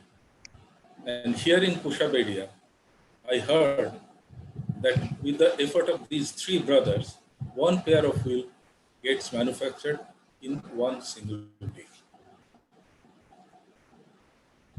So immediately I chanced upon a story. Now, a documentary is not simply a statement of fact. A documentary is also bringing out a story through the facts. So I chanced upon here the fact that we can weave this manufacturing process and build it into a very interesting story. So I just finalized Kushabedia then and there, and we shot for 3 hours, telling the artisans to slow down their process so that within one day we could not have finished that. We took 3 days to finish our work. Now, it is simply not the choice of subject.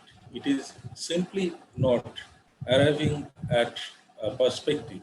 It is also about how you plan to work with your subject.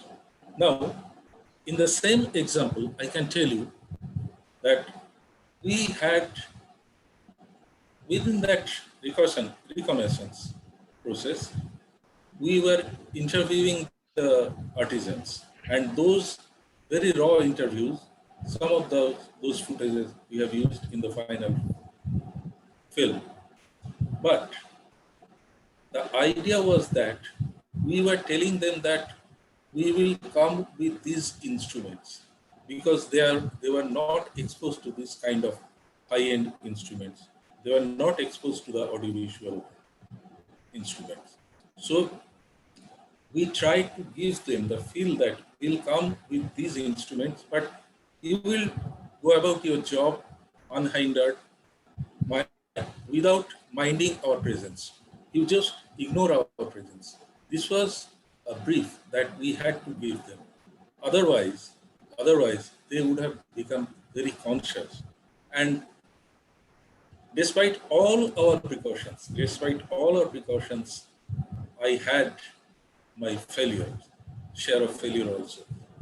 In the last day, I told one of the brothers that we'll take your final interviews. You will take your final interviews, record your final interview.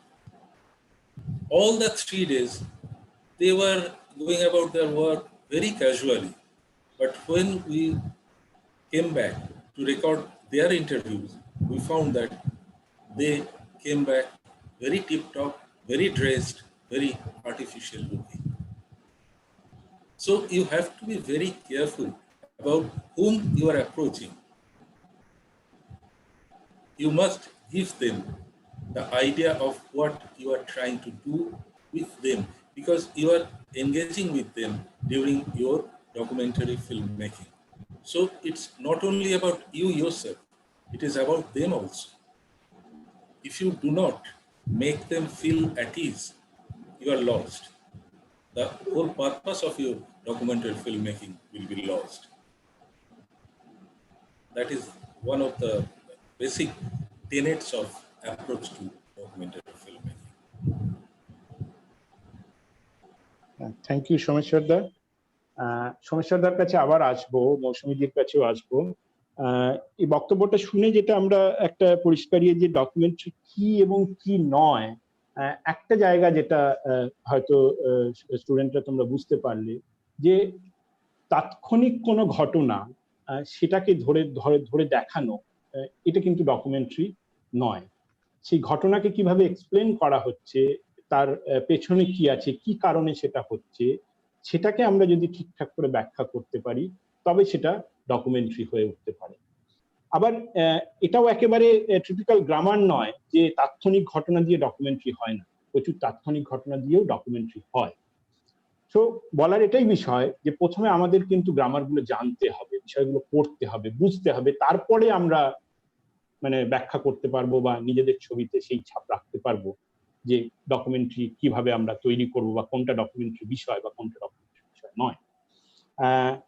একটা জিনিস যেটা যে আমাদের আলোচনা যেভাবে চলছে, মানে বেশ করে সোমেশ্বরদার সাথে আমি ভাগ্যবান যে ঘন্টার পর ঘন্টা সিনেমা চর্চা করার সুযোগ আমি ওনার সাথে পেয়েছি, মানে এটা খুব কম মানুষ পেয়ে থাকে। আরেকটা হচ্ছে যে জ্যোতির্ময় আমার বন্ধু ভাই, তার সাথেও আমার দেখা হলে বা ফোনে কথা হলে যদি 1 ঘন্টা দেখা হয়, হয়তো আমরা 45-50 মিনিটই ডকুমেন্টারি নিয়ে বা সিনেমা নিয়ে আলোচনা। সো একটা আমি একটু অঙ্কুরের কাছ থেকে, মেম্বারদের কাছ থেকে একটু অনুমতি চেয়ে নেব যে আমাদের কি 11:30টাতেই শেষ করতে হবে নাকি আমরা একটু এক্সটেন্ড করতে পারি, তাহলে সেই বুঝে আমরা জিনিসটা আর একটু আলোচনা চালাবো। এক্সটেন্ড সামান্য করা যেতে পারে। কতক্ষণ, মানে 12টা বা 12:45? হ্যাঁ 12টা, কারণ 12:30 আমাদের পরের প্রোগ্রাম শুরু, 12টা করা যেতে পারে। ওকে, থ্যাংক ইউ। তাহলে আমরা একটু আলোচনা চাইবো 12:15টায় বেরিয়ে যাওয়ার। আচ্ছা, ঠিক আছে, ওকে, হ্যাঁ, তাহলেও আমরা 15 মিনিট একটু এক্সট্রা পেলাম। আবার একটু জ্যোতির্ময়ের কাছে আসি, তারপর আমি মৌসুমী দি আর সোমেশ্বরদার কাছে একই প্রশ্ন নিয়ে দুজনের কাছে আসবো, যেহেতু আপনারা দুজনেই এডুকেশন ফিল্ডে এতদিন ধরে আছেন। সেটা আসছি, তার আগে জ্যোতির্ময়ের কাছে একটা আলোচনা একটু শুনতে চাইবো আমরা ছোট করে। জ্যোতির্ময়, ডকুমেন্টারি ল্যাঙ্গুয়েজ কিন্তু পাল্টেছে। একটা সময় ছিল যখন আমরা কিন্তু ডকুমেন্টারি দেখা মানি, বা ছোটবেলায় যখন সিনেমা হলে যেতাম, এনএফডিসি বা এর ছবিগুলো আমরা দেখতাম সিনেমা হলে, আগে যখন ম্যান্ডেটরি ছিল দেখানো, তখন কিছু হলেই যদি দেখতাম যে ওই পূর্ব দিকে একটা সূর্য উঠছে, সেখানে ভয়েস ওভারও বলতো ওই পূর্ব দিকে সূর্য উঠছে। হ্যাঁ, এই আমাদের দেশ, এখানে চাষি ভাই লাঙল নিয়ে চাষ করছে। হ্যাঁ, আর চাষি ভাই তখন লাঙল নিয়ে যাচ্ছে। এটা দেখতে দেখতেই আমরা বড় হয়েছি, কিন্তু ইদানিং সেই চিন্তাধারা বা পাল্টাচ্ছে। ডকুমেন্টারি ক্ষেত্রে ভয়েস ওভার একটা ডেফিনেটলি পিলার। কিছু ডকুমেন্টারি আছে যেটা আমরা ভয়েস ওভার ছাড়া করতে পারবো না, কিন্তু যে ট্রেন্ডটা তৈরি হচ্ছে সেটা কিন্তু ভয়েস ওভার ছাড়া ডকুমেন্টারি করার একটা প্রবণতা কিন্তু আমরা আস্তে আস্তে দেখতে পাচ্ছি। এই যে একটা শিফটিং, এই চেঞ্জ, এইটা কেন হচ্ছে? এর জায়গায় কি টেকনোলজি একটা বড় হেল্প করছে? যে ধরনের গেজেট এসছে, যেভাবে আমরা শুট করতে পারছি, তোমার কি মনে হয়? একটু ছোট করে যদি এই ছাত্রছাত্রীদের উদ্দেশ্যে বলো। আমি অত্যন্ত ছোট করে একটা উত্তর দেব, এবং তারপরে আমি আপনারা সমস্যাটার জন্য আমার নিজের থেকে কিছু প্রশ্ন আছে সেটা আমি করতে চাইবো, কেননা আপনি খালি প্রশ্ন করে যাবেন, আপনাকে কেউ প্রশ্ন করবেন এমনটা হবে না। বিপদ তো তো কেননা আপনারা দুজন একসাথে এতদিন কাজ করেছেন, আপনাদের দুজনের জন্য একটা কম্বাইন্ড প্রশ্ন আমার কাছে আছে, কারণ আপনাদের দুজনকে সেম ফ্রেমে দেখে আমার মনে হচ্ছে যে এই প্রশ্নটা আপনাদেরকে করা যায়। তো আমি এই উত্তরটা, এটার উত্তরটা অনেক বড়, আমার নিজের কিছু অবজারভেশনস ডেফিনেটলি রয়েছে।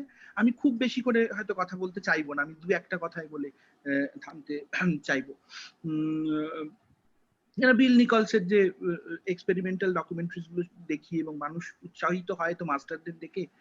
মাইকেল মুর আমার এই জন্য পছন্দ। মাইকেল মুর যেভাবে মানুষের মধ্যে ঢুকে গিয়ে এখন, মানে এখন নয়, দীর্ঘদিন ধরেই কাজ করছেন আর কি।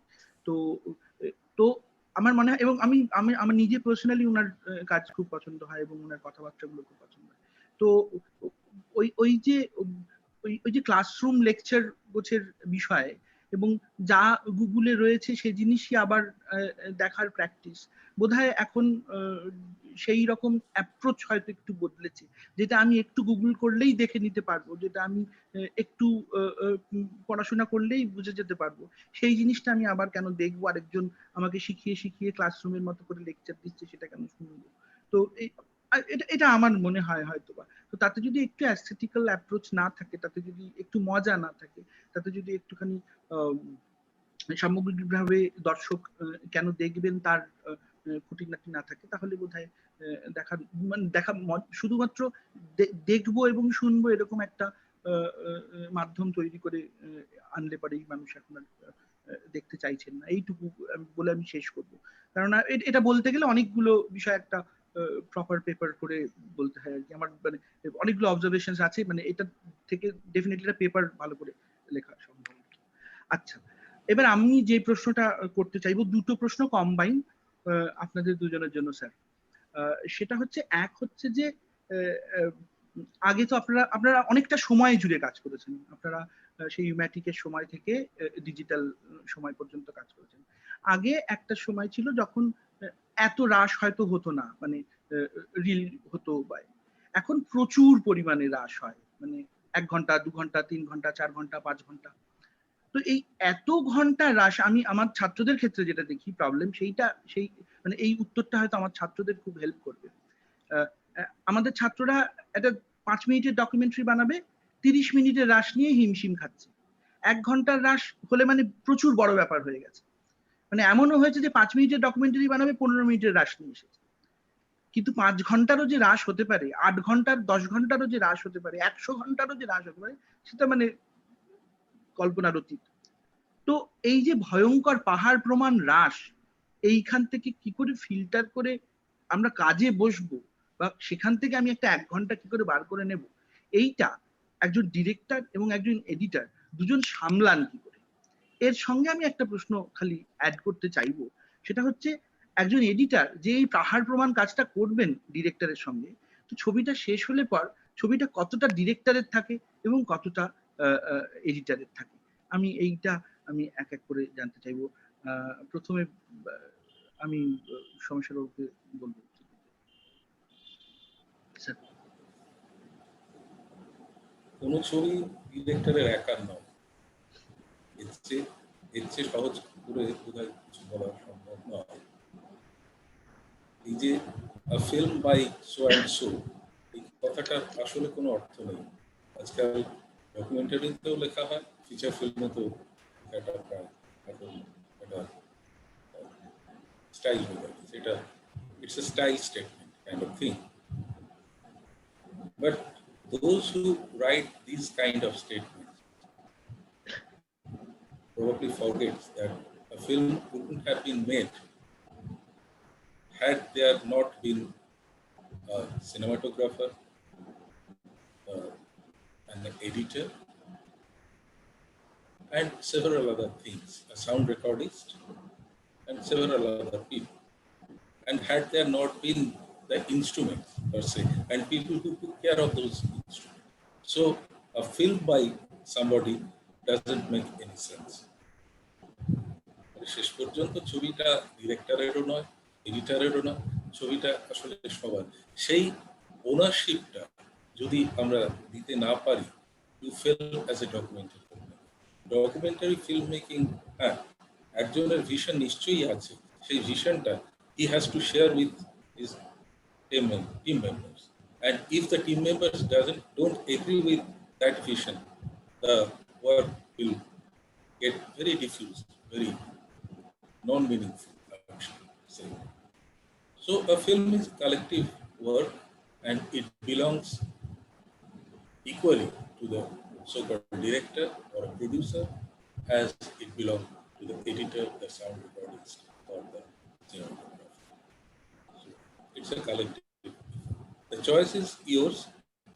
তারপরে তুমি যদি কনভিন্স করাতে পারো যে হ্যাঁ ঠিক আছে, তোমার একটা মেজর শেয়ার ছিল, কিন্তু আমি মনে করি সত্যজিৎ রায়ের ছবি, অন্তত প্রথম দিকের ছবিতে, সুব্রত মিত্র না থাকলে, দুলাল দত্ত না থাকলে, সত্যজিৎ রায়ের ছবি ওই হাইটে পৌঁছতে পারে। ডকুমেন্টারির ক্ষেত্রেও ওই যে আমি বলছি যে ভিশন একজনের থাকতেই পারে, কিন্তু সেই ভিশনটা শেয়ার করার মতো মানুষও তার পাশে থাকতে হবে, নইলে ওই ভিশনটা নিজের ভিশনই থেকে যাবে, হয়তো ultimately that would get executed. এইটুকুই। সবুজ না, আমি 1 মিনিট বলে নিই। সবুজ তো আমার সঙ্গে এডিটর হিসেবে কিছু কাজ করেছে, এবং বলুক ওর কি অভিজ্ঞতা, আমি কতটা ওকে স্বাধীনতা দিয়েছি বা দিইনি, কতটা ওনারশিপ দিয়েছি বা দিইনি। আমি আসছি ওই পোর্শনটাতে একদম ব্যক্তিগত কাজ করার জায়গা থেকে। জ্যোতির্ময় দুটো প্রশ্ন করেছে, একটা হচ্ছে যে এই হিউজ রাশ কিভাবে হ্যান্ডেল করা যায়, আর আরেকটা হচ্ছে যে এডিটরের সাথে ডিরেক্টরের রিলেশনশিপ এবং ওনারশিপ একটা জায়গা। কিন্তু তার আগে আমি একটু আসি, যেহেতু তুমি ইউম্যাটিকের কথা উল্লেখ করলে, এই যে ডকুমেন্টারি ল্যাঙ্গুয়েজ চেঞ্জ হওয়ার যে ব্যাপারটা আমি বলছিলাম, যে আগে যখন বিশেষ করে আমি ইউম্যাটিকের পরে যদি আসি বিটার এজ থেকে, এখানে আমাদের মাথায় রাখতে হবে জ্যোতির্ময়, একটা বিটা টেপের দাম তখন কিন্তু প্রায় 550 টাকা ছিল। সো এই লিবার্টি ছিল না যে আমরা প্রচুর শুট করব। ফলে এই যে আমরা হয়তো একটু মজা করেই বললাম যে সূর্য পূর্ব দিকে উঠেছে আর কৃষক ভাই নাঙল নিয়ে চলেছে, এটার পেছনে কিন্তু একটা ব্যথাও ছিল। সো এই যে আমরা বলি যে দূরদর্শন এরা বা ওই সময়কার ডকুমেন্টারি, সো তাদেরকে কিন্তু অনেক বেশি প্রি প্রোডাকশনে হচ্ছে খেয়াল রাখতে হতো যে আমি এক্স্যাক্টলি কি বানাতে চলেছি এবং কি সেটা শুট করবো। আমি সবুজকে একটু থামাবো। হ্যাঁ হ্যাঁ থামাবো। হ্যাঁ, ইউম্যাটিকের আগে আমরা কিন্তু ফিল্মেও শুট করেছি, সেখানে রেস্ট্রিকশন আরো বেশি ছিল। এক রিল ফিল্ম পাওয়া মানে একটা পৃথিবী বা চাঁদ হাতে পাওয়া। সেই এক রিল ফিল্মের মধ্যে যতটুকু তুমি পারো ভাই তার মধ্যে করতে হবে। প্রডিউসার এক রিল ফিল্মের বেশি নইলে আরেক রিল ফিল্মটা হয়তো পুরোটা ইউজ হবে না, হয়তো তার প্রথম 200 ফিট ইউজ হবে, বাকিটা তো পুরো চলে গেল। ফিল্মটা তো কিনতে হবে, 200 ফিট তো তোমাকে কেউ দেবে না। এখানে যেমন একটা তোমার স্বাধীনতা আছে অনেকক্ষণ ধরে শুট করে যাওয়ার, কিন্তু তাহলেও তার একটা কোথায় লিমিট থাকে। এবং এইখানে আমি আরেকটু সবুজকে থামিয়ে দিয়েই বলছি, এই যে কতক্ষণ শুট করবে সেটা নির্ভর করবে তোমার ভিশনে কি আছে, তুমি কতদূর ভেবেছো, সেই ভাবনা থেকেই কিন্তু তুমি শুট করবে। তুমি খালি আগে তো শুট করে নি তারপরে ভাবা যাবে। গল্পটা স্ট্রাকচারটা যদিও এডিটিং টেবিলে তৈরি হবে ফাইনাল স্ট্রাকচারটা, কিন্তু শুরুটা তোমার করতে হবে তোমার মাথা দিয়ে, তোমার নিজের ভাবনা দিয়ে। সেই ভাবনা অনুযায়ী তুমি শুট করবে। এমন নয় যে অনন্তকাল ধরে তুমি শুট করে গেলে তারপরে দেখা যাবে, নিয়ে তো নি শর্টগুলো। এটা ঠিক, এটা ডকুমেন্টারি ফিল্মে অ্যাপ্রোচ হতে পারে না। তোমাকে একটা পরিষ্কার ধারণা নিয়ে, হ্যাঁ সরি। না না ঠিক আছে, আমি ফিল্মের জায়গাটাতে যাইনি, কিন্তু এটা একেবারেই সত্যি যে ওটার যা দাম কত আমি ইউজ করব। সো যেটা হতো যে এই বিটার সময় থেকে যেহেতু আমি কাজকর্ম করতে শুরু করেছি এবং সেটা বয়ে নিয়ে যাওয়া, বিশেষ করে আউটডোরে হলে সেই বড় অ্যাটাচিতে 25টা 30টা বিটার টেপের সাইজ গুলো একটা ছোট বইয়ের মতো এবং মোটা, সেটা নিয়ে যাওয়া খুব একটা সহজ কাজ ছিল না। কি কত নিয়ে যাবে এবং ওরকম দাম, এবং আমরা তখন সেটা রিউজ করতাম। একজন শুট করে নিয়ে এলো, রাশ আবার সেটাকে সাবধানে ডাম্প করে নিয়ে বা এডিট করে নিয়ে তারপরে সেটা আমরা আবার ফেরত দিতাম, আরেকজন কেউ ইউজ করতো। এরকম একটা বিটার টেপ 3-4 বার ইউজ হতো। সো ফলে ফিল্ম মেকাররা কিন্তু একটা আগের থাকতেই রেডি থাকতেন যে কি ধরনের শট নেবেন না নেবেন, পুরো একটা লিস্ট বানাতেন, একটা ডোপশিট বানিয়ে নিয়ে গিয়ে শুট করতে যাওয়া হতো। ইভেন ভয়েস ওভারটাও হয়তো অনেক সময় আগে লিখে নেওয়া হতো এবং সেই অনুযায়ী একটা ভিজুয়াল ট্রিটমেন্ট কি হবে সেটা করে শুটিং করে এসে করা হতো। ফলে দেখা যেত যে একটা 8 ঘন্টার ডকুমেন্টারি হয়তো খুব বেশি হলে 1 ঘন্টা শুটিং হচ্ছে, তো সেটা এডিট করতে হতো। সেখানে হয়তো মানে এডিটারের অতটা হয়তো ক্রিয়েটিভিটি বা অতটা রোল ছিল না, কারণ সেখানে কিন্তু ডিরেক্টরই প্রায় মেন কথা, কারণ সে অনেক বেশি প্রিপারেশন নিয়েছে যে কি তাকে বানাতে হবে, জাস্ট এডিটর সেটা এক্সিকিউট করতো তার ভাবনাটা। কিন্তু সময় যখন পাল্টালো, বিশেষ করে মিনি ডিভি টেপের সময় যখন এলো, যখন একটা টেপের দাম 500 থেকে নেমে 70-80 টাকা হয়ে দাঁড়ালো তখন, এবং সাইজটাই ছোট হয়ে গেল, তখন কিন্তু শুটিং রাশ আমাদের বাড়তে থাকলো। সো তখন আমরা দেখলাম যে হঠাৎ করেই 5-6 ঘন্টার রাশ, 25-26 ঘন্টার রাশ, হ্যাঁ, বা 30 ঘন্টার রাশ এরকম হতে শুরু করলো। মানে আমি হয়তো এডিট করেছি 100 ঘন্টা 150 ঘন্টার রাশ। এবারে সেই জিনিসটাকে হ্যান্ডেল করাও কিন্তু সেটা একটা এডিটরদের কাছে নতুন এক্সারসাইজ হয়ে দাঁড়াচ্ছে, যেখান থেকে এডিটরদের একটা ইনপুট দেওয়া বিশেষ করে ডকুমেন্টারির ক্ষেত্রে কিন্তু শুরু হলো।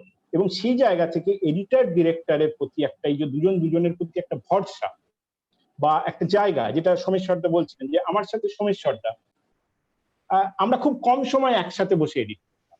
জাস্ট আমি জাস্ট সোমেশ্বরদা আমাকে বলতেন, ব্রিফ করতেন যে দেখ আমি কি চাইছি কি ভাবছি, দেন আমি বলতাম যে ঠিক আছে আমি একটা আমার মতো করে বানাই, দেন আপনি এসে বসে দেখুন যে কতটা আমি তার কাছে পৌঁছতে পেরেছি। তো আবার সোমেশ্বরদা এলেন, দেখলেন আচ্ছা হ্যাঁ ঠিক আছে, কিন্তু এখানটা একটু এরকম হলে ভালো, তো আবার সেটা চেঞ্জ। তো সেইখানে কিন্তু আবার এটাও মাথায় রাখতে হবে যে কজন ডিরেক্টরের এই মানসিকতা হবে যিনি সম্পূর্ণ এডিটরকে সেই নির্ভরতা বা সেই স্বাধীনতা, সেটা কিন্তু এডিটরকে অর্জন করতে হবে তার কাজের মাধ্যমে। এবং যদি আমি ভাবি যে আমি সব জানি, আমি ছবিটা বানাচ্ছি, তাহলে কিন্তু ডিরেক্টরের সাথে ভালো রিলেশন কখনো তৈরি হবে না, যেটা অনেক সময়ই একটা বড় ক্ল্যাশ হয়ে দাঁড়ায়। যে এডিটর ভাবে আমিই তো সব করে দিলাম, বিষয়টা কিন্তু তা নয়। আমাকে প্রথম থেকেই ভাবতে হবে যে আমি নিশ্চয়ই যে আমি একটা সন্তান বড় করছি, কিন্তু সেটা আমার নয়, এটা কিন্তু প্রথম থেকেই তাকে মাথায়, যে আমি অন্যের সন্তানকে কতটা ভালো করে বড় করতে পারি, সেটাই আমার কাছে চ্যালেঞ্জ। সো ডিরেক্টর তিনিই খুব ভালো, কারণ ডিরেক্টর যদি এডিটরকে কৃতিত্ব দেন, তাতে কিন্তু ডিরেক্টরই বড় হন, এডিটর কিন্তু বড় হন। এডিটর তো তার কাজ, তাকে সেটা করতেই হবে। সো এটা ডিরেক্টরের দায়িত্ব যে সে তার টিম মেম্বারদের কতটা সম্মান দেবে বা দেবেন না, এটা কিন্তু সম্পূর্ণ নির্ভর করে ডিরেক্টরের মতামত এবং তার ভিউজের উপর। সো বড় রাশ হয়ে গেলে যেটা আমার স্টুডেন্টদের বলার, যে 100 ঘন্টার একটা রাশ হ্যান্ডেল করা, তার একটা ওয়ে আউট তাকে নিজেকে বার করতে হবে। এটার কিন্তু কোনো গ্রামার নেই। কেউ অনেক কিছু লিখে রাখে। আগে যেটা হচ্ছে যে মিনি ডিভিতে একটা টানা 40-45 মিনিটের রাস্তা, আমরা চেষ্টা করতাম যে কলকাতার উপর শুট করছি, আচ্ছা ঠিক আছে হাওড়া ব্রিজ, একটা টেপে আমরা খালি হাওড়া ব্রিজের আশেপাশে অঞ্চলটা শুট করেছি। তো টেপটাতে ডাম্প করার পর আমি লিখে রাখলাম হাওড়া ব্রিজ, আমি জানি ওটার মধ্যে হাওড়া ব্রিজ। কিন্তু আজকের দিনে যেটা হয়েছে, আমরা চিপ বেসড টেকনোলজিতে যখন চলে এসেছি, তখন কিন্তু একটা করে শর্ট তৈরি হচ্ছে, সংখ্যায় কিন্তু আরো বাড়ছে। যে আমার কাছে 10,000 ক্লিপ আছে, তো 10,000 ক্লিপকে আমি কিভাবে মনে রাখবো? বারবার রাশগুলোকে দেখা। টেপের জামানায় যেটা ছিল যে আমি কখনো ডাম্প বসিয়ে দিয়ে চলে যেতাম না, যখন টেপটা ডাম্প হতো ডিজিটাইজ করতাম, আমি কিন্তু পুরো রাস্তা দেখতাম যে কি যাচ্ছে। সেখান থেকে আমি মেমোরাইজ করার চেষ্টা করতাম যে কি আছে জিনিসটার মধ্যে, এবং সেই অনুযায়ী মাথার মধ্যে রাখা, এবং বারবার ডিরেক্টরের চিন্তা ভাবনাটা শোনা যে সে কি বলতে চাইছে, যেটা আমি ওই রাশের মধ্যে দিয়ে দেখতে পাচ্ছি কিনা। এবং অনেক সময় ডিরেক্টর এত শুট করার পরে সে কিন্তু একটা সময়ের পরে সে ক্লান্ত হয়ে যায়। একটা এডিটরের কাজ ডিরেক্টরের সেই ক্লান্তিটাকে দূর করা।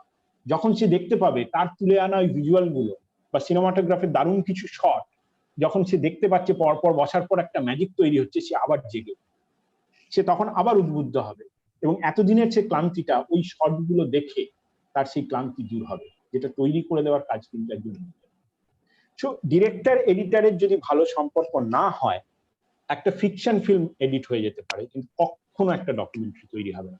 কারণ ডকুমেন্টারি মাসের পর মাস, বছরের পর বছর সময় নিতে হয়। আমি বিভাস চক্রবর্তীকে নিয়ে একটি ডকুমেন্টারি এডিট করেছিলাম, যেটা শুধু 4 বছর লেগেছিল শুধু এডিট করতে, তার আগে 7 বছর শুটিং হয়েছে।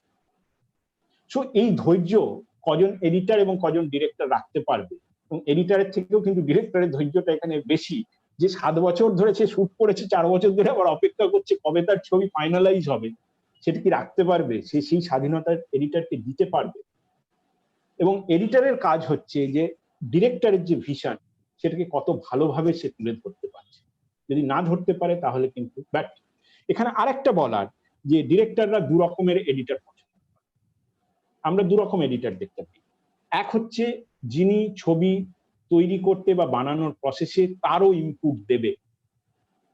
ডিরেক্টরের ভিশন, আমরা সিনেমাটোগ্রাফের তার ক্যামেরা ওয়ার্ক পেয়েছি, এবং এডিটরের ভিশন, 3 জনের ভিশন মিলে আরেকটু বেটার ছবি হবে।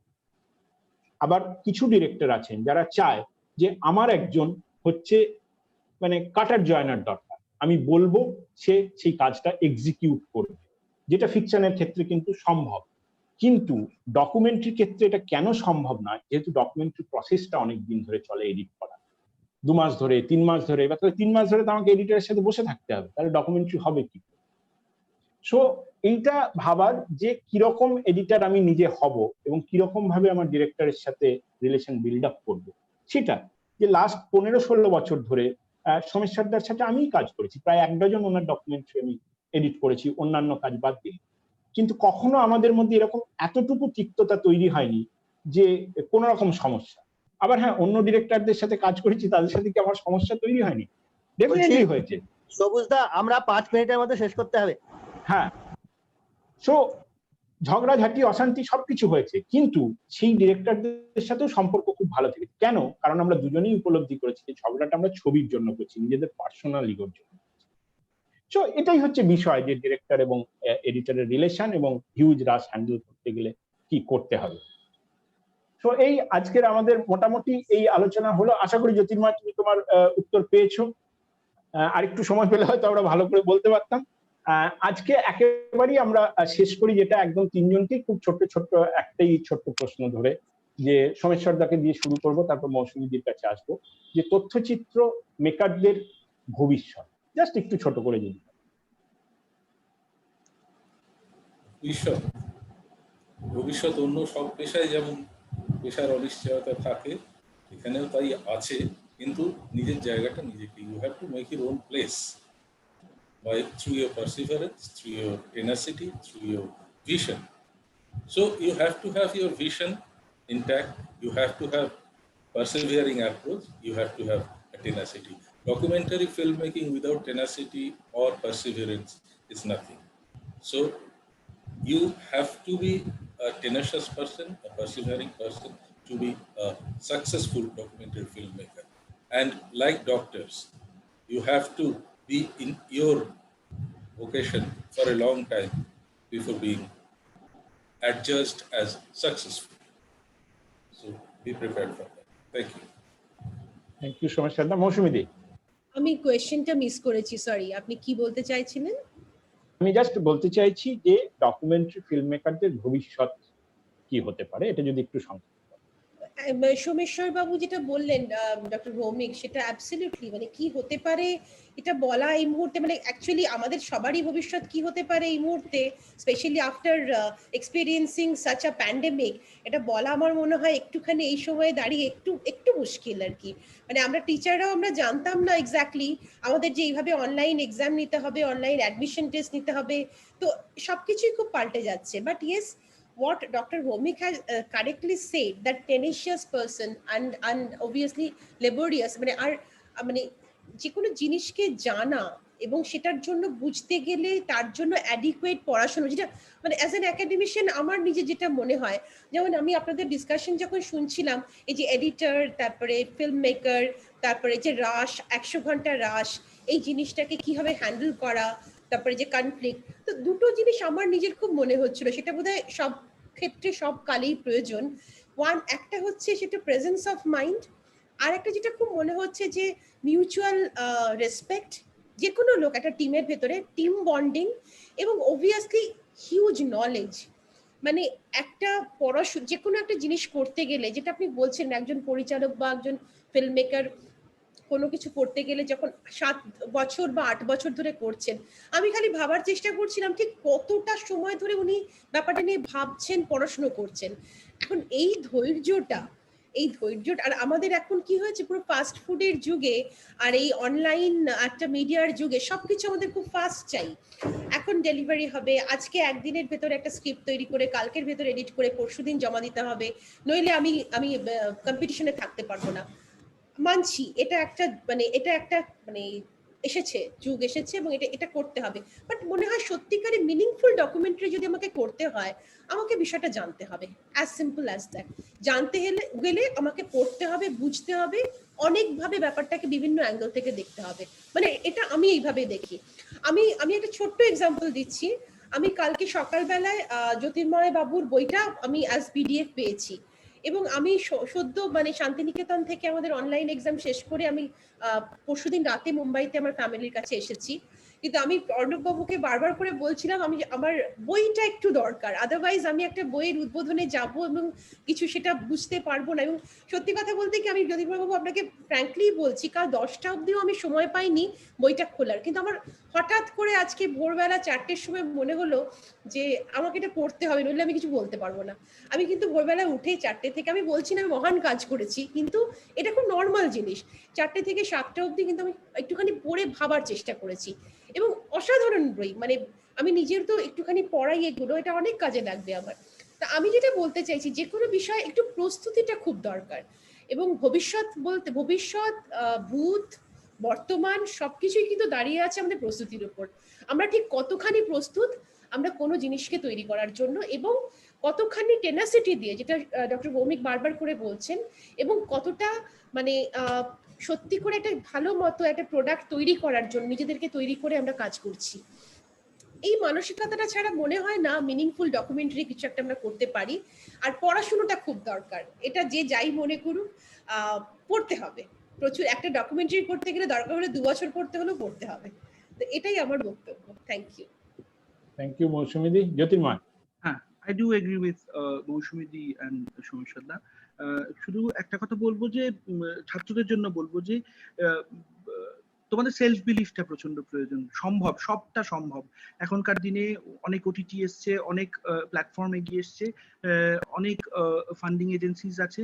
যদি তোমরা নিজেদের কাজটা ঠিক করে করতে পারো, যদি পড়াশোনা করতে পারো, যদি অবজারভেশন ঠিকঠাক থাকে, যদি বিষয়টা বানাতে জানো, তাহলে তো তার একটা ব্যবস্থা হবে। যদি বিষয়টা সম্পর্কে স্বচ্ছ ধারণা থাকে, তাহলে সেই বিষয় তোমাকে কখনো ফিরিয়ে দেবে না। এইটুকু বলে আমি একটা কথা বলতে পারি এখানে, সবুজ বাবু? হ্যাঁ, বলুন। Rural India, people's archive of rural ইন্ডিয়ার কথা যেটা বললাম, মানে Magsaysay award winning journalist doctor Bhowmik, মানে must be aware of it, Sainath যেটা শুরু করেছেন। আমি সব ছাত্রছাত্রীদের একবার মানে রিকোয়েস্ট করব, সবার জন্য কিন্তু সেখানে জায়গা আছে। যদি তোমরা নিজেরা একটুখানি দেখো আর just go through those documentaries, মানে ডকুমেন্টারি মেকিং একটা ছোট মানে ঘটনা থেকেও কিভাবে একটা ডকুমেন্টারি হতে পারে। আমি অ্যাওয়ার্ড উইনিং ডকুমেন্টারির দিকে যাচ্ছি না, কিন্তু মিনিংফুল ডকুমেন্টারি হতে পারে। একবার একটু ওই ওয়েবসাইটে গিয়ে একবার পারলে দেখো। And there is a scope for everyone. কেউ যদি ভলান্টিয়ার করতে চায়, কেউ যদি শিখতে চায়, ওদের লাইব্রেরি আছে, এডুকেশন টিম আছে, রিসার্চ টিম আছে, just go through that website once, নিজেদের জানার জন্য। আমার মনে হয় এটা খুব হেল্প করবে। Thank you. আমরা জাস্ট একটু ছোট্ট, যদি একটা বা দুটো কারোর কোনো প্রশ্ন থাকে, কেউ যদি আমাকে একটু বলেন, জাস্ট একটা বা দুটো প্রশ্নের আমরা উত্তর দিতে পারি। আছে প্রশ্ন আছে, কিন্তু আমাদের একদম হাতে সময় নেই। 12টা 15 পরে স্ক্রিনিং সেশন, রিহার্সালে ঢুকতে হবে, তাহলে আমাদের শেষ করতেই হবে। ঠিক আছে, তাহলে আমি সামিং আপ করি।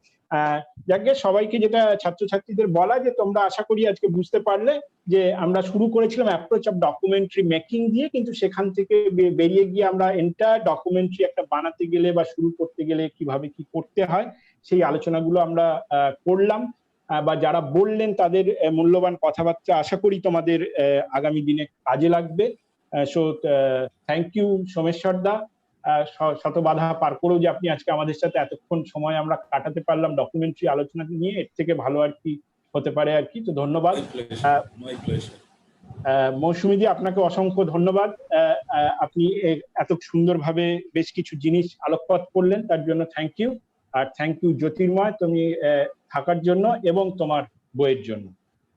Moushumi, can you send me the website name actually through WhatsApp? I'll send it to you. Yeah, I'm sending it right now. Yeah. তো সবাইকে আবার শুভেচ্ছা। Over to Debolina. Same here, same here. It's good to see you. Thank you. Thank you. Okay, over to Debolina. Thank you to all our panelists for their gracious presence and making this session enlightening. We are grateful for the time and effort you took to share your thoughts and experiences with us. Nobina.